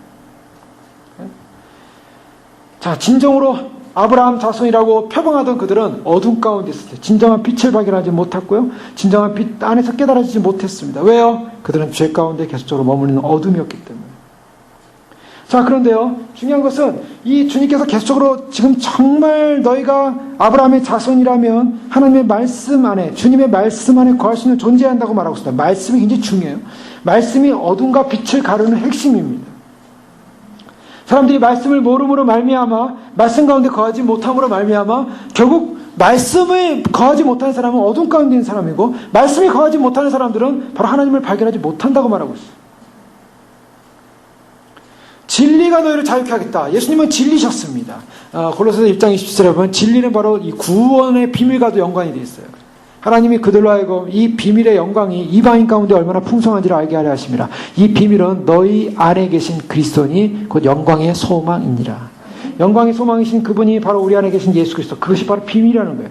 바로 그 비밀인 예수님께서 우리 안에 계심으로 말미암아 그것이 진리로서 드러나고 있는데, 그 진리를 믿어라. 진리가 너희를 자유케 할 것이다. 진리로 말미암아 그 믿음을 갖게 되면 너희는 진정한 아브라함의 자녀가 될 것이다. 그 진리를 믿게 되면 너희는 진정으로 구원받은 의의 백성이 될 것이다 라고 하는데, 하나님의 말씀을 믿지 않았습니다. 자, 그 이유가 결정적이 뭡니까? 지난해 살펴봤던 것처럼 그 이유는 결정적으로 자기 문제였어요. 자기 방어. 유대인들은 자신들이 아브라함 자손이라는 철저한 그러한 유대적 그런 선민의식 속에서 철저한 자존심, 유대인이라는 자존심, 아브라함의 자손이라는 자존심, 이걸 꺾지 못하는 거예요. 하나님의 말씀을 받으려면 철저하게 마음을 비워야 됩니다. 자기를 낮추고 비우고, 그리고 자기가 자기 존재라는 것은 없는 존재예요. 죽은 존재예요. 긍휼이 필요한 존재, 은혜가 필요한 존재라고 고백해야만 했어요. 그런데요, 그런 고백을 할 수 없어요. 너무나 마음이 꽉 차 있어요. 그동안 이렇게 산 것도 내가 이렇게 내 자신을 버리지 않고 살아도 하나님의 은혜를 다 주셨는데, 복을 주셨는데 어떻게 하나님 맞이하기 위해서 내 이 자아를 다 버리라는 말이냐. 그동안도 내 자존심을 가지고 살았는데도 주님이 복을 이렇게 주셨는데 앞으로도 주실 것 같은데 뭐 그 자존심을 계속 버리라고 얘기하느냐. 사람들이 그렇게 생각하고 있는 거예요. 사실은 엔진이 고장난 배처럼 지금 표류하고 있는 인생인들인데 너는 지금 죽어있는 인생인데 예수 안에 죽어있는 인생이라는 것을 고백하고 철저하게 나는 나의 주님은 바로 주님이시고 말씀 가운데 순종하겠습니다라고 그런 겸손한 고백을 해야만에도 불구하고 그런 겸손한 고백을 하지 못하는 거예요, 인생은. 그러니까 이들은 자기의 자존심만을 계속 내세우는 것입니다. 아, 나는 믿음 있는 사람이고 나는 그동안 믿음 생활 잘 해왔고 그런데 뭘 예수님이 오시는데 뭐 예수님 오심을 또 기다리고 준비하고 또 우리 자신이 그것을 위해서 나 자신을 비우고 어떻게 또 좀 성화와 거룩을 위해서 어떻게 살아야 되고 뭐 그런 거 할 필요도 난 지금 이렇게 거룩하게 살고 있고 열심히 살고 있고 자존심 전혀 안 버려도 또 주님을 그렇게 갈망하지 않고 오심을 갈망하지 않아도 언제든지 오시는 주님 맞이할 수 있는 것이고 언제든지 나는 하나님께 택함 받은 사람이고 그러한 사람으로 나는 살고 있는데 아니 당신은 아직도 거듭나지 않았습니다. 이런 말을 하게 되면 왜 거듭 안 났냐고 예수 믿는 게 거듭난 것이지 말씀을 못 알아듣고 있어요. 사실상대로 예수님께서 질문하죠. 어째 내 말을 깨닫지 못하느냐. 대답이 뭔지 아십니까? 주님이 하신 대답. 이는 내 말을 들을 줄 알지 못함이라. 못 알아듣는데요. 못 알아요. 말씀을 못 알아들어요. 자, 말씀을 못 알아듣는 이유. 요한복음 9장 20절에 대답하되 내가 이미 이뤘거든 듣지 아니하고 어찌하여 다시 듣고자 하나이까. 예, 듣지 아니하고. 저는 소경이 눈을 뜨고 나서요. 바리새인들에게 얘기합니다. 내가 말을 했는데 왜 듣지 않습니까? 안 들려요. 요한복음 10장 3절에 예수님께서는 양은 그 목자의 음성을 듣는다 그랬어요. 그런데 안 들리는 거예요. 왜 안 들립니까? 진실성이 없는 자녀이기 때문입니다. 신명기 32장 20절에 여호와의 말씀에 내가 내 얼굴을 숨겨 그들에게 보이지 않게 하고 그들의 종말의 엇담을 버리니 그들은 심히 패역한 종류요 무신한 자녀미로다. 자, 여호와의 말씀에 내가 내 얼굴을 숨겨 그들에게 보이지 않게 하겠다. 너희는 들을 줄 알지 못함이라. 이 무서운 말씀입니다. 지금 어둠 가운데 있는 사람들은 이 빛이 증거되고 있고 빛이 전파되고 있고 이 안에 들어와서 자신을 비우고 말씀을 받아들이라. 너희는 아브라함 자손의 특권만을 자랑하지 말고 진정한 믿음을 가져라. 나에 대한 인정을 하라. 나를 환영하라. 바로 예수님은 자신을 증언하고 있어요. 내가 그니라. 근데 그분을 인정하지 않는다는 거예요. 오늘 지금 눈앞에 예수 그리스도를 놓고 그분을 인정하지 않는 바로 어둠에 있는 사람들. 오늘 많은 사람들이 예수님을 믿는다고 말하고 있고 오늘날 현대 교인들이 예수님을 안다고 말하고 있고 예수님을 정말 믿고 따른다고 말하고 있지만 그러나 예수 그리스도 그분을 앞에 놓고도 예수님을 믿지 못하고 있고 그분이 오신다고 함에도 예수님이 그분의 실체를 인정하지 않고 있다는 거예요.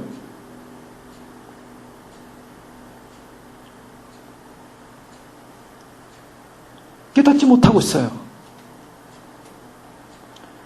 마귀는 사람들에게 속여놓은 것이 여기가 정말 좋은 곳이다. 마귀의 전략은요. 기독교 가운데 심어놓은 마귀의 독약은 뭐였냐면 세상이 좋은 곳이라는 거예요. 세상은 살만한 곳이다. 세상은 하나님의 영광을 위해서 세상을 번영하게 하고 세상 속에서 뭐 세상 굉장한 존재, 세상 속에 대단한 존재. 마귀가 이 기독교 역사 가운데 심어놨어요. 그래서 이 마지막 주님 오시기 직전에 교회는 세상과 같아졌어요. 세상이 이꼴 교회 이꼴 세상보다 더 앞서가기 시작했어요. 세상보다 더 앞서가죠. 한국의 제자훈련으로 그렇게 정말 믿음에 영향을 줬다라는 교회가 서초동에 가장 불법을 행하면서 그냥 유리로 그냥 번쩍번쩍한 그냥 바벨성을 하나 만들어놨어요. 거기서 비치는 빛이 너무 강해가지고요.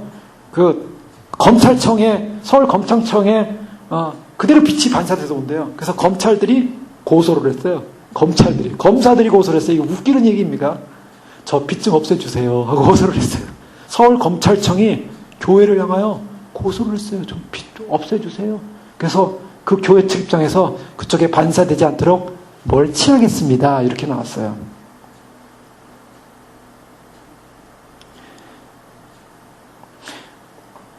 세상보다 더 멋진 건물, 세상보다 더 멋진, 세상 사람들이 인정할 만한, 그 세상 사람들이 보기에 정말 흠모할 만한, 세상에 흠모할 만한 집단을 만들어놔야 사람들이 온다는 거예요. 세상 속으로. 그 세상이 바로 교회입니다. 그래서요, 이 독약을 먹으면 죽을 줄도 모르고요, 독약을 주면서 세상이 좋은 것이다, 세상은 정상이다, 세상은 더 좋아질 것이다, 세상은 더 번영할 것이다, 교회가 세상을 위해서. 그래서 나중에 어떻게 합니까? 나중에 사실 이건 다 역사적으로 있었던 거 아니겠습니까? 교황이 먼저냐 왕이 먼저냐, 교황과 왕이 서로 막 싸워요. 종교가 먼저냐 세상 왕권이 먼저냐. 지금 이 교회가요, 교회가 세상을 앞서가기 시작하고 세상처럼 또 높아지기 시작하면 나중에 어떻게 하냐면 세상 나라를 다스리려고 그럴 거예요. 대통령을 뒤에서 움직입니다. 실제로 그랬어요. 그렇지 않습니까? 장로 대통령 세워놨으니까 뒤에 종교 지도자들이 움직인다고요.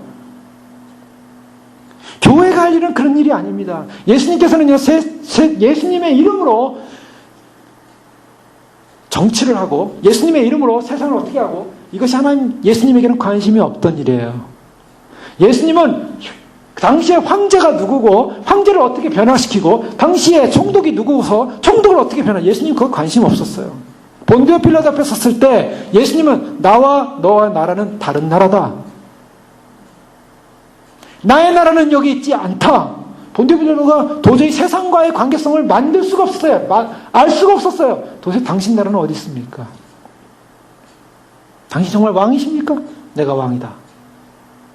어디 왕입니까? 이상 나라가 아니다. 할 말이 없는 거예요. 이상 나라야지 뭐가 정치적인 문제가 생기고 뭔가 형벌을 가할 거 아닙니까? 죄를 발견할 수 없노라. 주님은요, 이 땅과 상관이 없었어요. 이 땅에 존재하고 있었지만 이 땅에 상관이 있었다는 것은 이 땅의 죄인들만 상관하고 있었어요. 이 땅에 구속받을 그 인생들만 보고 있었어요.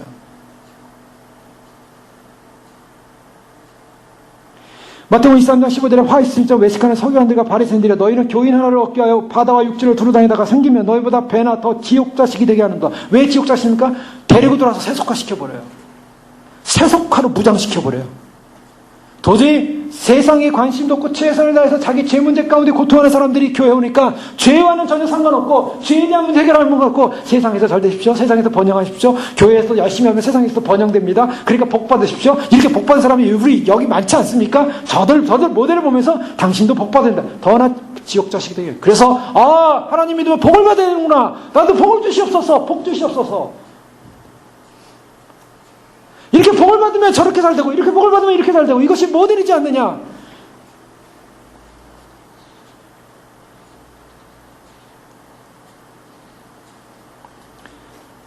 오늘날 사람들이요, 바벨성, 그 바벨성을 영적으로 보면 음녀라고 합니다. 화려하게 만들어 놓고요, 사람들을 유혹하는 거예요. 화려하게 만든 사람들이 유혹해서 막 몰려오면요, 전부 다 세속의 독약을 먹여서 전부 죽이는 거예요. 독약을 먹고 취해서 죽어가는지도 모르고 거기서 술을 먹고 취해서 방황하고 좋아하는 사람처럼 그 안에서 즐거워하고 있어요. 그 사람들에게 당신들이 죄인이고 당신들이 정말 그리스도 앞에 돌아오지 않고 오시는 주님을 맞이하지 않으면 영원한 심판에 들어갑니다라고 할 때, 이게 무슨 소리야, 우리 예수님 잘 믿는데. 오히려 사단이 들어가는 사람은, 자, 가인의 얘기를 합니다. 요한일서에 보면 사도 요한은 요한일서 3장 12절 이하에 보면, 가인같이 하지 말라. 저는 악한 자에게 속하여 그 아우를 죽였으니 어찌 연고로 죽였느냐. 자기 행위는 악하고 그 아우의 행위는 의로움이니라.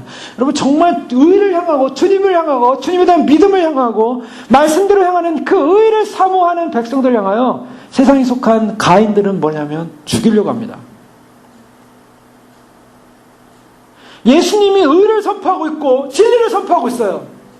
내가 그니 나를 믿어라. 너희가 아브라함 자손이라면 나를 제발 믿어라. 이렇게 얘기하고 있는데 예수를 죽이려고 한다고요. 바로 그것이 가인의 자손이에요. 데살로니가후서 2장 10절에 불의의 모든 속임으로 멸망하는 자들에게 이 말이니, 이는 저희가 진리의 사랑을 받지 아니하여 구원함을 얻지 못함이니라. 이러므로 하나님이 유혹을 저희 가운데 역사하게 하사 거짓 것을 믿게 하시면 진리를 믿지 않고 불의를 좋아하는 모든 자로 심판을 받게 하십니다. 진리를 믿지 않고 불의를 좋아하는 모든 자로, 요즘은요 다 불의를 좋아하는 세상이 되어버렸어요. 진리를 따르길 원치 않아요. 불의. 한국 교회나 미국 교회나 이 복음주의 교회가 왜 이런 기복신앙이 됐고 왜 이지필리즘, 정말 예수 믿으면 다 구원받는다는 단순한 이론, 이걸요 사람들이 보통 이제 은혜복음이라고 얘기를 해요. 은혜복음. 근데 이 은혜복음이라고 주장하는 자들의 얘기를 자세히 들어보면요, 하나님의 은혜 복음 정말 있습니다. 하나님은 은혜로 구원하셨습니다. 그러나 그 안에 제가 말씀드렸죠. 행위가 따르고 그 행위와 함께 가고 있다고요. 그런데요, 은혜 복음을 강조하는 이 구원파적 신앙은요, 우리가 그리스도의 은혜로 다 구속받았기 때문에 더 이상 이제 죄인이 아니라는 거예요. 하나님은 의롭게 치기 때문에 더 이상 우리 안에, 우리 양심 안에, 우리 혼 안에 죄가 없다는 거예요. 그 다음 문제는 뭐예요? 그 다음에 회개할 필요가 없다는 거예요. 그러면 우리가 주님 앞에서 예수님 믿지만 회개해야 됩니다. 우리가 주 앞에서 경건되게 살아야 된다. 바르게 살아야 된다. 아직 구원받지 못했다고 얘기하는 거예요. 아주 교활한. 당신은 구원받지 못했기 때문에 회개해야 된다는 생각을 왜 해? 구원받았으면 회개 안 해도 돼. 하나님이 우리를 다 구원하셨어. 끝난 거야. 끝났는데 왜 회개한다 그래? 왜 죄인이라 그래? 여러분, 뭐가 맞습니까? 자, 그거 듣기 좋죠. 그래, 내가 더 이상 회개할 게 없는, 완전히 죄 용서함 받고 딱 정말 다 끝났어. 여기서 완전히 성을 다 이뤘어요. 더 이상 우리 안에 양심을 봐도 죄가 없고요. 우리 혼을 봐도 죄가 없고, 육체야 이제 타락한 존재니까 죄를 지은 거고, 육체는 그냥 버려지는 거니까, 다 이제 죽는 거니까, 육체는 데려져야 되고, 우리 영혼은 우리가 죄가 없는 거니까, 우리는 더 이상 회개가 필요 없다. 성경에 그렇게 말하고 있습니까? 주님 오시는 날까지 깨어 준비하고 회개하고 정결케 하고 근신하고 그 다음에 죄 없다면은 거짓말하는 자요.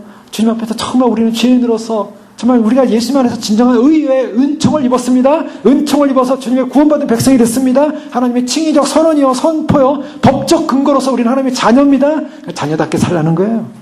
자녀답게 준비하라는 거예요. 자녀답게 영광을 드러내는 것입니다.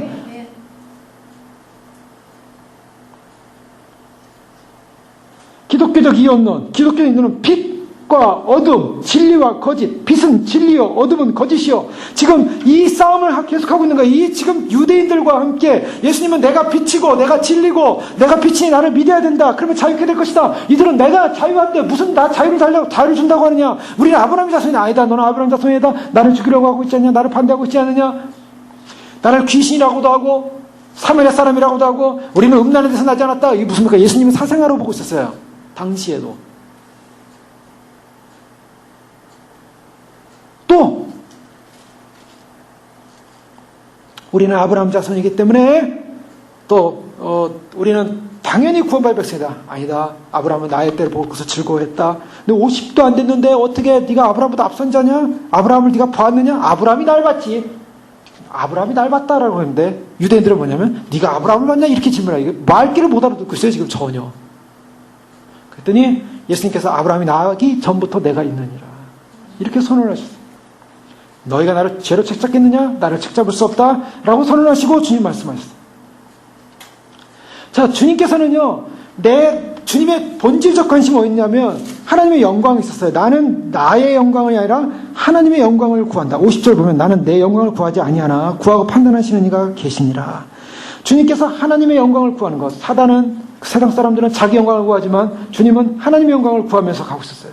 하나님의 영광을 구하는 사람이 결국 하나님을 드러냈기 때문에 그날 주님께서 그에게 영광을 주시고, 그래서 예수님께서 요한복음 17장에 기도하신 대로 아버지를 내가 영원롭게 하옵사오니 아버지 나를 영원롭게 하옵소서. 우리가 하나님의 영광을 위한 인생, 하나님 나라를 위한 인생, 바로 그것이 믿음입니다.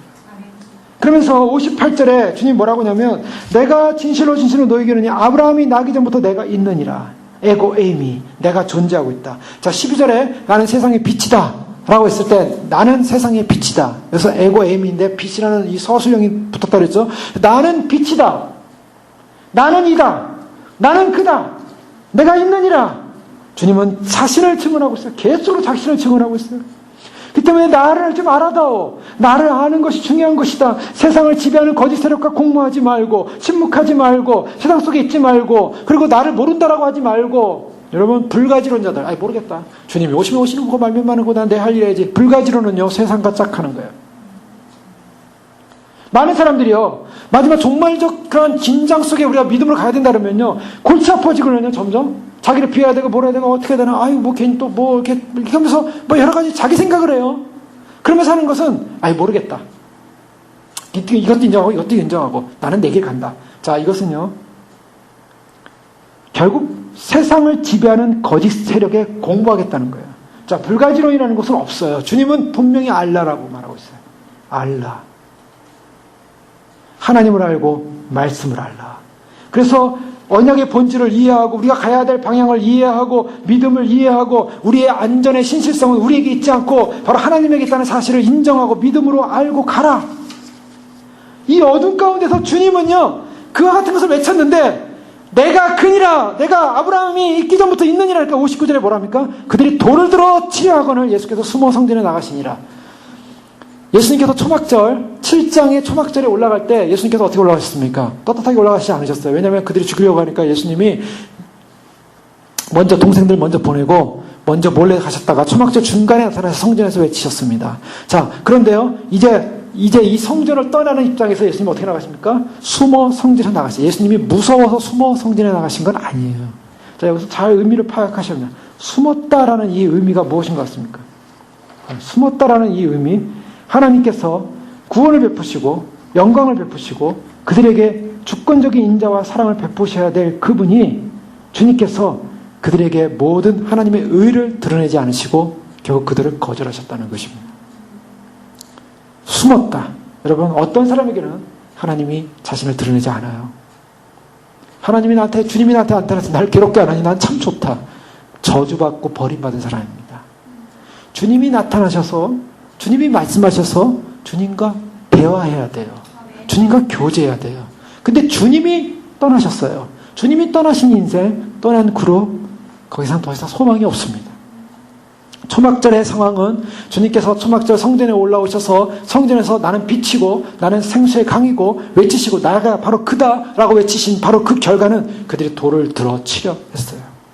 예수님은 숨어서 성전을 떠나십니다. 자, 9장 1절에 보면 이제 다음 시간에 살펴보겠지만 예수께서 길을 가실 때에 날 때부터 맹인된 사람을 보신지라. 여기 확 전환이라는데요. 전환은 계속 연결해요. 우리가 이 성경을 이렇게 9장, 7장, 8장 사지 않았지만 원문의 이 헬라어 이 원문에는 이런 장이 나눠져 있지 않습니다. 절도 나눠져 있지 않아요. 연결된 상황이에요. 근데요, 이것은 헬라어 원어는 카이라는 말로 연결되는데 이것은 그리고입니다. 그리고는 뭐냐면 성전으로 숨어서 나가셨는데 그 다음에 나가셔서 길을 가시면서 성전 밖에요. 성전 밖에 나면서부터 맹인된 사람을 보고 있어요. 자, 이것은 더 결론적으로 얘기하면 12절 5절에 보면 9장 5절에 보면 내가 세상에 있는 동안에 세상이 빛이다. 주님이 성전 안에서 빛이라고 얘기했는데 저들이 돌로 치려고 했어요. 이제 세상 성전 밖으로 나오셔서 주님은 내가 세상의 빛이다라고 하시면서 어떻게 합니까? 그 남에서부터 속용된 사람에게 침을 뱉어서 진흙을 이겨가지고 눈에다 발라서 실로암에 가서 씻으라. 가서 어떻게 해서 사건이 일어났습니까? 씻는 사이에 눈이 열리면서 보이기 시작했어요. 태어나기 전부터 눈이 소경이라 한 번도 본 적이 없는 사람이에요. 근데 처음으로 빛을 봤어요. 놀라운 사건은요, 유대인들은 눈이 멀었지만 주님을 못 발견했지만 이 실로암에서 고침받은 사람은 눈이 열리면서 예수를 발견해요. 자, 11절에 보면 대답하되 예수라는 그 사람이 진흙을 이겨 내 눈에 바르고 나더러 실로암에 가서 씻으라 하기에 가서 씻었더니 보게 되었더라. 지금 이 고침받은 사람이 이름은 모르지만 눈을 씻었더니 보였다라고 말하고 있어요. 빛을 본 거예요. 누가 보게 했어요? 예수라는 사람. 입에서 예수가 나와요. 그 다음에 또 이 17절에 보면 이에 맹인되었던 자에게 다시 묻되 이 사람이 내 눈을 뜨게 하였으니 너는 그를 어떠한 사람이라고 하느냐? 라고 질문했어요. 바리새인들이. 그랬더니 이 사람이 대답하되 선지자니이다. 여러분, 유대인들 사이에서 그들이 아브라함의 자손이라고 얘기했던 그 사람들은요, 예수님을 향하여 귀신 들렸다, 사마리아 사람이다, 너는 사생자다, 이렇게 나왔는데 바로 아무것도 모르고 거린이었어요. 거지였어요. 돈도 없었어요. 물질도 없어요. 명예도 없어요. 본 적이 없어요. 빛이란 건 경험해 본 적이 없는 절대 절망의 인생 가운데 주님이 찾아오셨을 때는 그가 눈이 열리더니 이분이 바로 예수였습니다. 이분이 바로 선지자입니다. 그 다음 뭐라고 하시지 않으십니까? 33절에 보면 이 사람이 하나님께로부터 오지 아니하였으면 아무 일도 할 수 없으리이다. 하나님께로 오지 않아서 아무것도 할 수 없다라고 말하고 있어요. 그때 35절에 예수님께서 그 사람을 쫓아냈다는 말을 들으셨고 그를 만나서 이르시되 내가 인자를 믿느냐? 대답하여 가로되 주여 그가 누구시니까? 내가 믿고자 하나이다. 예수께서 이르시되 내가 그를 보았거니와 지금 너와 말하는 자가 그니라. 38절 굉장히 중요합니다. 주여 내가 빛나이다. 아멘. 여러분, 8장과 9장은 이런 엄청난 대조를 이루고 있어요. 8장 12절에 나는 세상의 빛이다 라고 주님이 선언하셨는데 그 빛을 보고 유대인들은 빛을 발견하지 못했어요. 그들은 장님이었고 눈이 어두웠고 그 빛을 알지 못하고 깨닫지 못했어요. 그런데 바로 아무런 빛을 발견하지 못했던, 저는 아무런 근거조차 저주받은 인생, 저희들은 제사들이 그래요. 저 사람은 도대체 조상이 무슨 죄를 졌길래 누구 죄로 말미암아 저렇게 맹인됐습니까? 완전 죄인으로 보는 거예요. 죄인. 저 사람은 조상의 죄요? 자기 죄요? 죄로니까 저렇게 태어난 존재 아닙니까? 스스로가 남들이 볼 때 죄인이라고 보는 그 죄인에게는 눈이 열리면서 예수님이 보이고 선지자가 보이고 예수님이 하나님의 사람으로 보이고, 그리고 예수님이 말씀하신 인자를 내가 믿느냐? 누굽니까? 네가 보고 있는 바로 그 사람이다. 주여 믿나이다.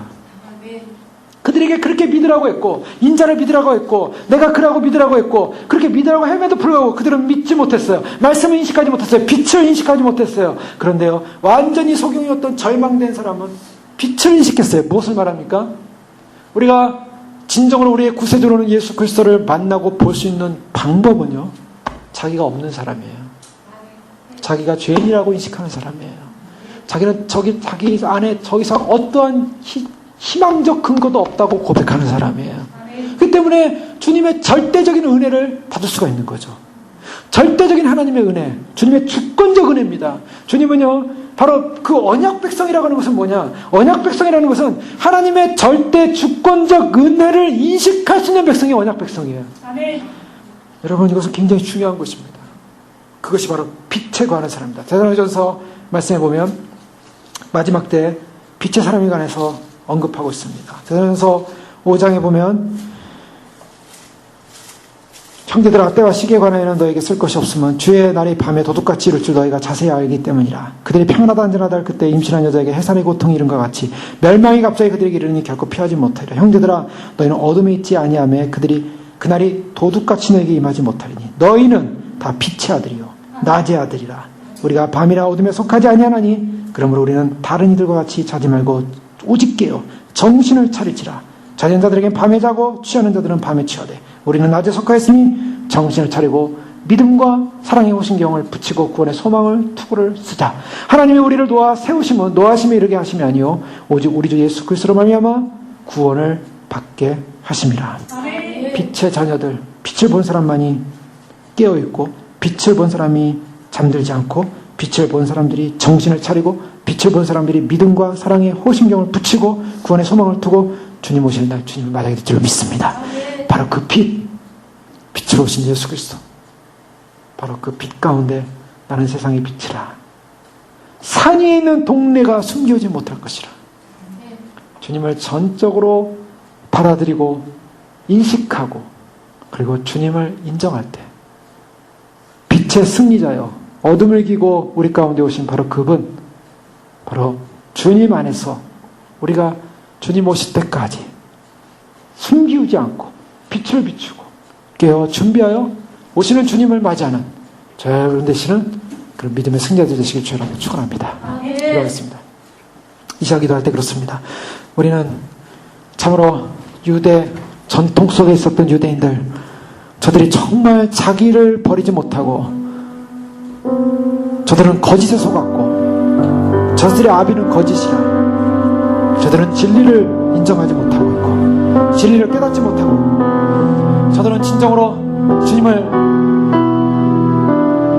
만나지 못하고 주님을 알지 못하고 주님께 자신의 사랑과 자신의 은혜와 자신의 절망과 주님만이 절대적으로 필요하다는 것을 고백할 수 없는 그런 어둠 가운데 있는 존재들로 아브라함의 자손이라고 저들은 자기를 증명하려 하지만 자신들의 주님을 향한 태도는 아브라함의 자손이 아니라 저주받은 마귀의 자손이라 가인의 자손이라 스스로 증명하는 불행한 인생들이었습니다.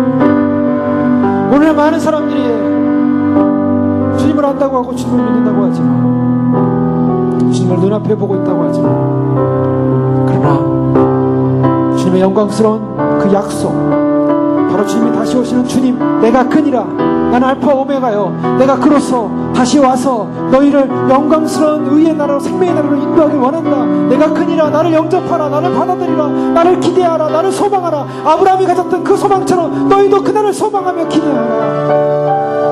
장래에 얻을 영광스러운 성, 한 성, 거룩한 예루살렘 성, 새 예루살렘 성, 주님이 오시는 영광스러운 나를 사모하면서 주님 나를 기다리면서 세상에 속하지 않고 세상과 하나되지 않고 세상은 바로 세상의 독약 속에 빠지지 않고 세상과 상관없는 주님의 영광, 주님의 나라 오심의 영광의 나라를 소망하면서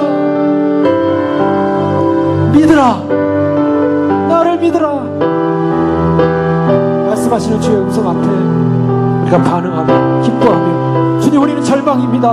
나면서부터 소경이었고 죄인이었고 우리는 거리인이었고 아무것도 아닌, 우리는 의존할 것이 아무것도 없는, 우리가 이 땅 가운데 어떤 안전장치도 의존할 수 없는, 오직 주님만을 의존할 수밖에 없는 믿음의 사람으로 저 앞에 서기를 원합니다. 우리의 눈을 여소서, 우리의 눈을 뜨게 하소서. 바로 우리를 살린 자 예수 그리스도요, 우리를 구원한 자 바로 우리의 선지자요, 우리의 대지상이요, 우리를 구원한 자, 우리 장래 노하심에서 우리를 건지실 바로 빛의 영광 가운데 오신 주님, 우리를 빛의 산으로 부르시는 바로 주님을 보게 하소서.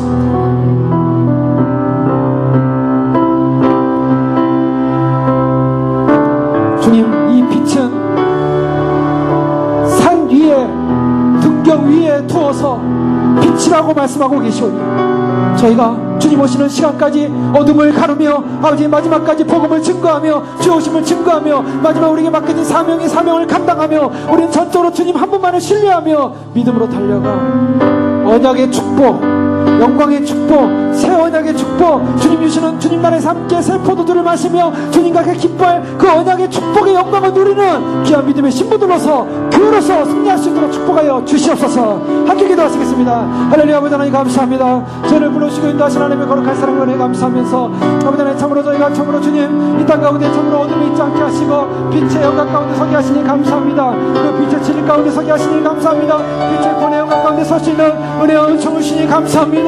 주여, 참으로 주님 어두운 자 소경이 되지 않게 하여 주시고, 생명의 주님으로 우리 가운데 오셔서 우리 가운데 구원의 은혜를 베풀어 주시고, 생명의 진리의 은혜를 베풀어 주셔서 아버지 하나님 참으로 아브라함에게 주었던 그 언약처럼 아버지 하나님 참으로 주님 수은 양과 아버지 하나님 암염소와 아버지 하나님 참으로 주님의 암양들이 아버지 배가 갈라지고 쪼개져서 그 사이로 불이 지나갔던 것처럼 주님이 우리에게 생명의 언약을 이루시고 아버지 하나님 이 언약을 반드시 이루실 것이라고 약속하시며, 그 생명의 성물로 예수 그리스도를 보내서 우리를 위하여 흘리는 피, 그 언약의 피를 우리에게 흘려주시고 우리 예수 그리스도를 말미암아 구원받게 하신 주의 은혜와 은총을 찬양합니다. 감사합니다. 경배합니다. 주여 영광 받으시고 높임 받아주시옵소서. 주여 높임과 찬양과 존귀를 받아주시옵소서. 주의 생명의 주님으로 오시옵소서. 아버지 하나님 가장 화려하고 가장 아름답고 세상의 바벨성을 쌓고 세상의 흉도처럼 화려하게 치장하여서 사람들을 유혹하지만 아버지 하나님 이 세상 교회는 아버지 하나님 사람들을 데리고 와서 세상 자식보다 더 악한 자식으로 만들어 아버지 지옥불에 끌고 가는 마지막 아버지 하나님 참으로 번영주의여, 마지막 이지빌리즘이며 아버지 하나님 마지막 아버지 하나님 참으로 주님의 나라와 영광을 위하여 달려가지 못하는 아버지 하나님 그런 어리석은 죄악 가운데 아버지 하나님 참으로 복음을 변질하시고 아버지 하나님 인간의 이기적인 생각과 인간의 자아를 부시지 않고 아버지 하나님 자기 자존심을 세우며 이제까지 믿음 그 믿음으로 우리는 넉넉히 구원받을 수 있다는 그 거짓된 환상과 거짓된 아버지 하나님의 비진리로 말미암아 인간으로 오염되고 타락되어지는 세상에서 주여 주님 앞에 참으로 빛의 자녀로서 깨어 준비하게 하시고 정신을 차리고 근질하게 하시고 주님 앞에 예배하며 구원의 소망의 투구를 쓰며 의의 호신경을 삼으며 아버지 하나님 의의 방편을 말미암아 주님 오시는 영광의 날 장차 노하시면서 우리를 구원하신 영광의 주님을 보게 하여 주시옵소서. 빛의 자녀만이 그날을 맞이할 것입니다. 빛의 자녀만이 어둠을 맞이하지 않을 것입니다. 빛의 자녀만이 세상 속에 들어가지 않을 것입니다. 빛의 자녀만이 땅 속에 머물지 않을 것입니다. 빛의 자녀만이 주님을 맞이할 것입니다. 주여 참으로 우리를 이끌어서 성령의 능력으로 말씀의 능력으로 진리의 능력으로 임해서 거룩한 영광의 능력으로 임자해 주시고 생명의 능력으로 임자해 주시고 진리의 능력으로 임자해 주셔서 다시 오시는 영광의 주님을 맞이하게 무정한 것들로 저희를 이끌어 주시옵소서. 성령 하나님이 하여 주시옵소서. 권능의 하나님 하여 주시옵소서. 모든 것을 버리고 주님을 향하여 달려갔던 믿음의 사람들처럼 주님의 약속의 말씀을 믿고 달려가시는 믿음의 승리자들에게 도와주시옵소서. 라스마라 할렐루야 라스마라 할렐루야 라스마라 리스마 할렐루야 이마시라 라스마가 라스마 이르스마를 거룩한 영광의 주님을 하여 주시오. 할렐루야 라스마 이르스마라 할렐루야 거룩한 영광의 주님을 스마를 이마시라 하나님을 찬양합니다. 할렐루야. 오직 하나님만이 안전처입니다. 세상 어떤 것도 우리가 기댈 수 있고 우리가 안전하다고 말할 수 있는 어떤 근거도 없고 모래 위에 있는 아성일 뿐입니다. 오직 주님만이 우리의 피난처요, 우리의 반석이요, 우리의 생명이요, 주님의 약속의 말씀만이 바로 우리의 구원의 보증이기에 그 약속의 말씀을 믿고 그 믿음으로 의롭다함을 얻고 주님을 바라보며 출발하여 주님 오시는 영광의 날 향하여 순례의 길을 떠난 믿음의 길 앞에 주님 빛으로 주님을 받아들이고 생수의 강으로 주님을 받아들이고 아버지 하나님 참으로 우리가 더 이상 우리 자신의 욕심과 우리 사랑의 자아와 우리의 자존심과 아버지 하나님 우리 자신을 편증하게 하여 주 앞에 우리를 높이는 것이 아니라 주님 우리는 아무것도 아니라고 고백하며 우리가 죄인됨을 고백하며 주님의 절대적인 참으로 도움이 필요하다고 고백하며 주님 나를 도우소서 주님 우리의 눈을 여소서 주의 영광을 보게 하소서라고 고백하며 달려갈 때 주님이 그 실로암 물에서 우리의 눈을 여시고 생명의 빛인 예수 그리스도를 보게 하시고 우리의 구원자신 예수님으로 말미암아 구원의 영생에 이르게 하시는 주님의 진을 믿습니다. 이제 오실 주님 세상의 많은 사람들이 이 땅 가운데 안전을 위하여 속고 있고 세상의 평안을 위하여 속고 있고 세상을 바라보다가 이 암흑 속에 빠져들어가야 될 시간이 다가오고 있는데 주님의 빛이 임하는 그날 주님의 영광이 빛이 임하는 그날 구원에 의해 빛의 자녀들에게는 그날을 장래 노하시에서 건지시는 예수시라 주님을 만나는 구원의 날이요 생명의 날이요 진리의 날이요 영광의 날이 될 줄로 믿습니다. 그러나 그 빛을 봄에도 불구하고 빛을 인정하지 않았기 때문에 오늘 어둠 속에 있는 인생들은 어둠의 자녀들로 어둠 속에 들어가 세상 속에 들어가 아버지 하나님 죽음 속에 들어가 사망 속에 들어가 영원한 죽음의 고통에서 방황할 텐데 주여 빛을 비추게 하소서 마지막까지 빛을 비추게 하소서 모든 것을 주님께 위탁하고 빛을 비추고 나그네로 살게 하시고 나그네로 가게 하시고 그리고 증거하게 하시고 선포하게 하시고 주님 한 생명이라도 주 앞에 이 빛을 발견하여 오시는 주 앞에 돌아와 예비하며 준비하며 참으로 주님 깨어 정신을 차리고 그날의 주님을 맞이하시는 빛의 자녀들에게 축복하여 주시옵소서. 빛의 자녀는 그날을 도둑같이 맞이한다고 하였습니다. 우리를 빛의 자녀를 부르셔서 감사합니다. 아브라함의 믿음에 그 믿음의 고백처럼 그리스도를 바라봄으로 그리스도가 생명이고 그리스도가 모든 것이고 목적이고 존재의 근거입니다. 주님만이 우리의 모든 것입니다. 이 고백으로 주님만을 바라봅니다. 오시옵소서 영광받아 주시옵소서. 예수 그리스도 이름으로 감사하며 기도합니다.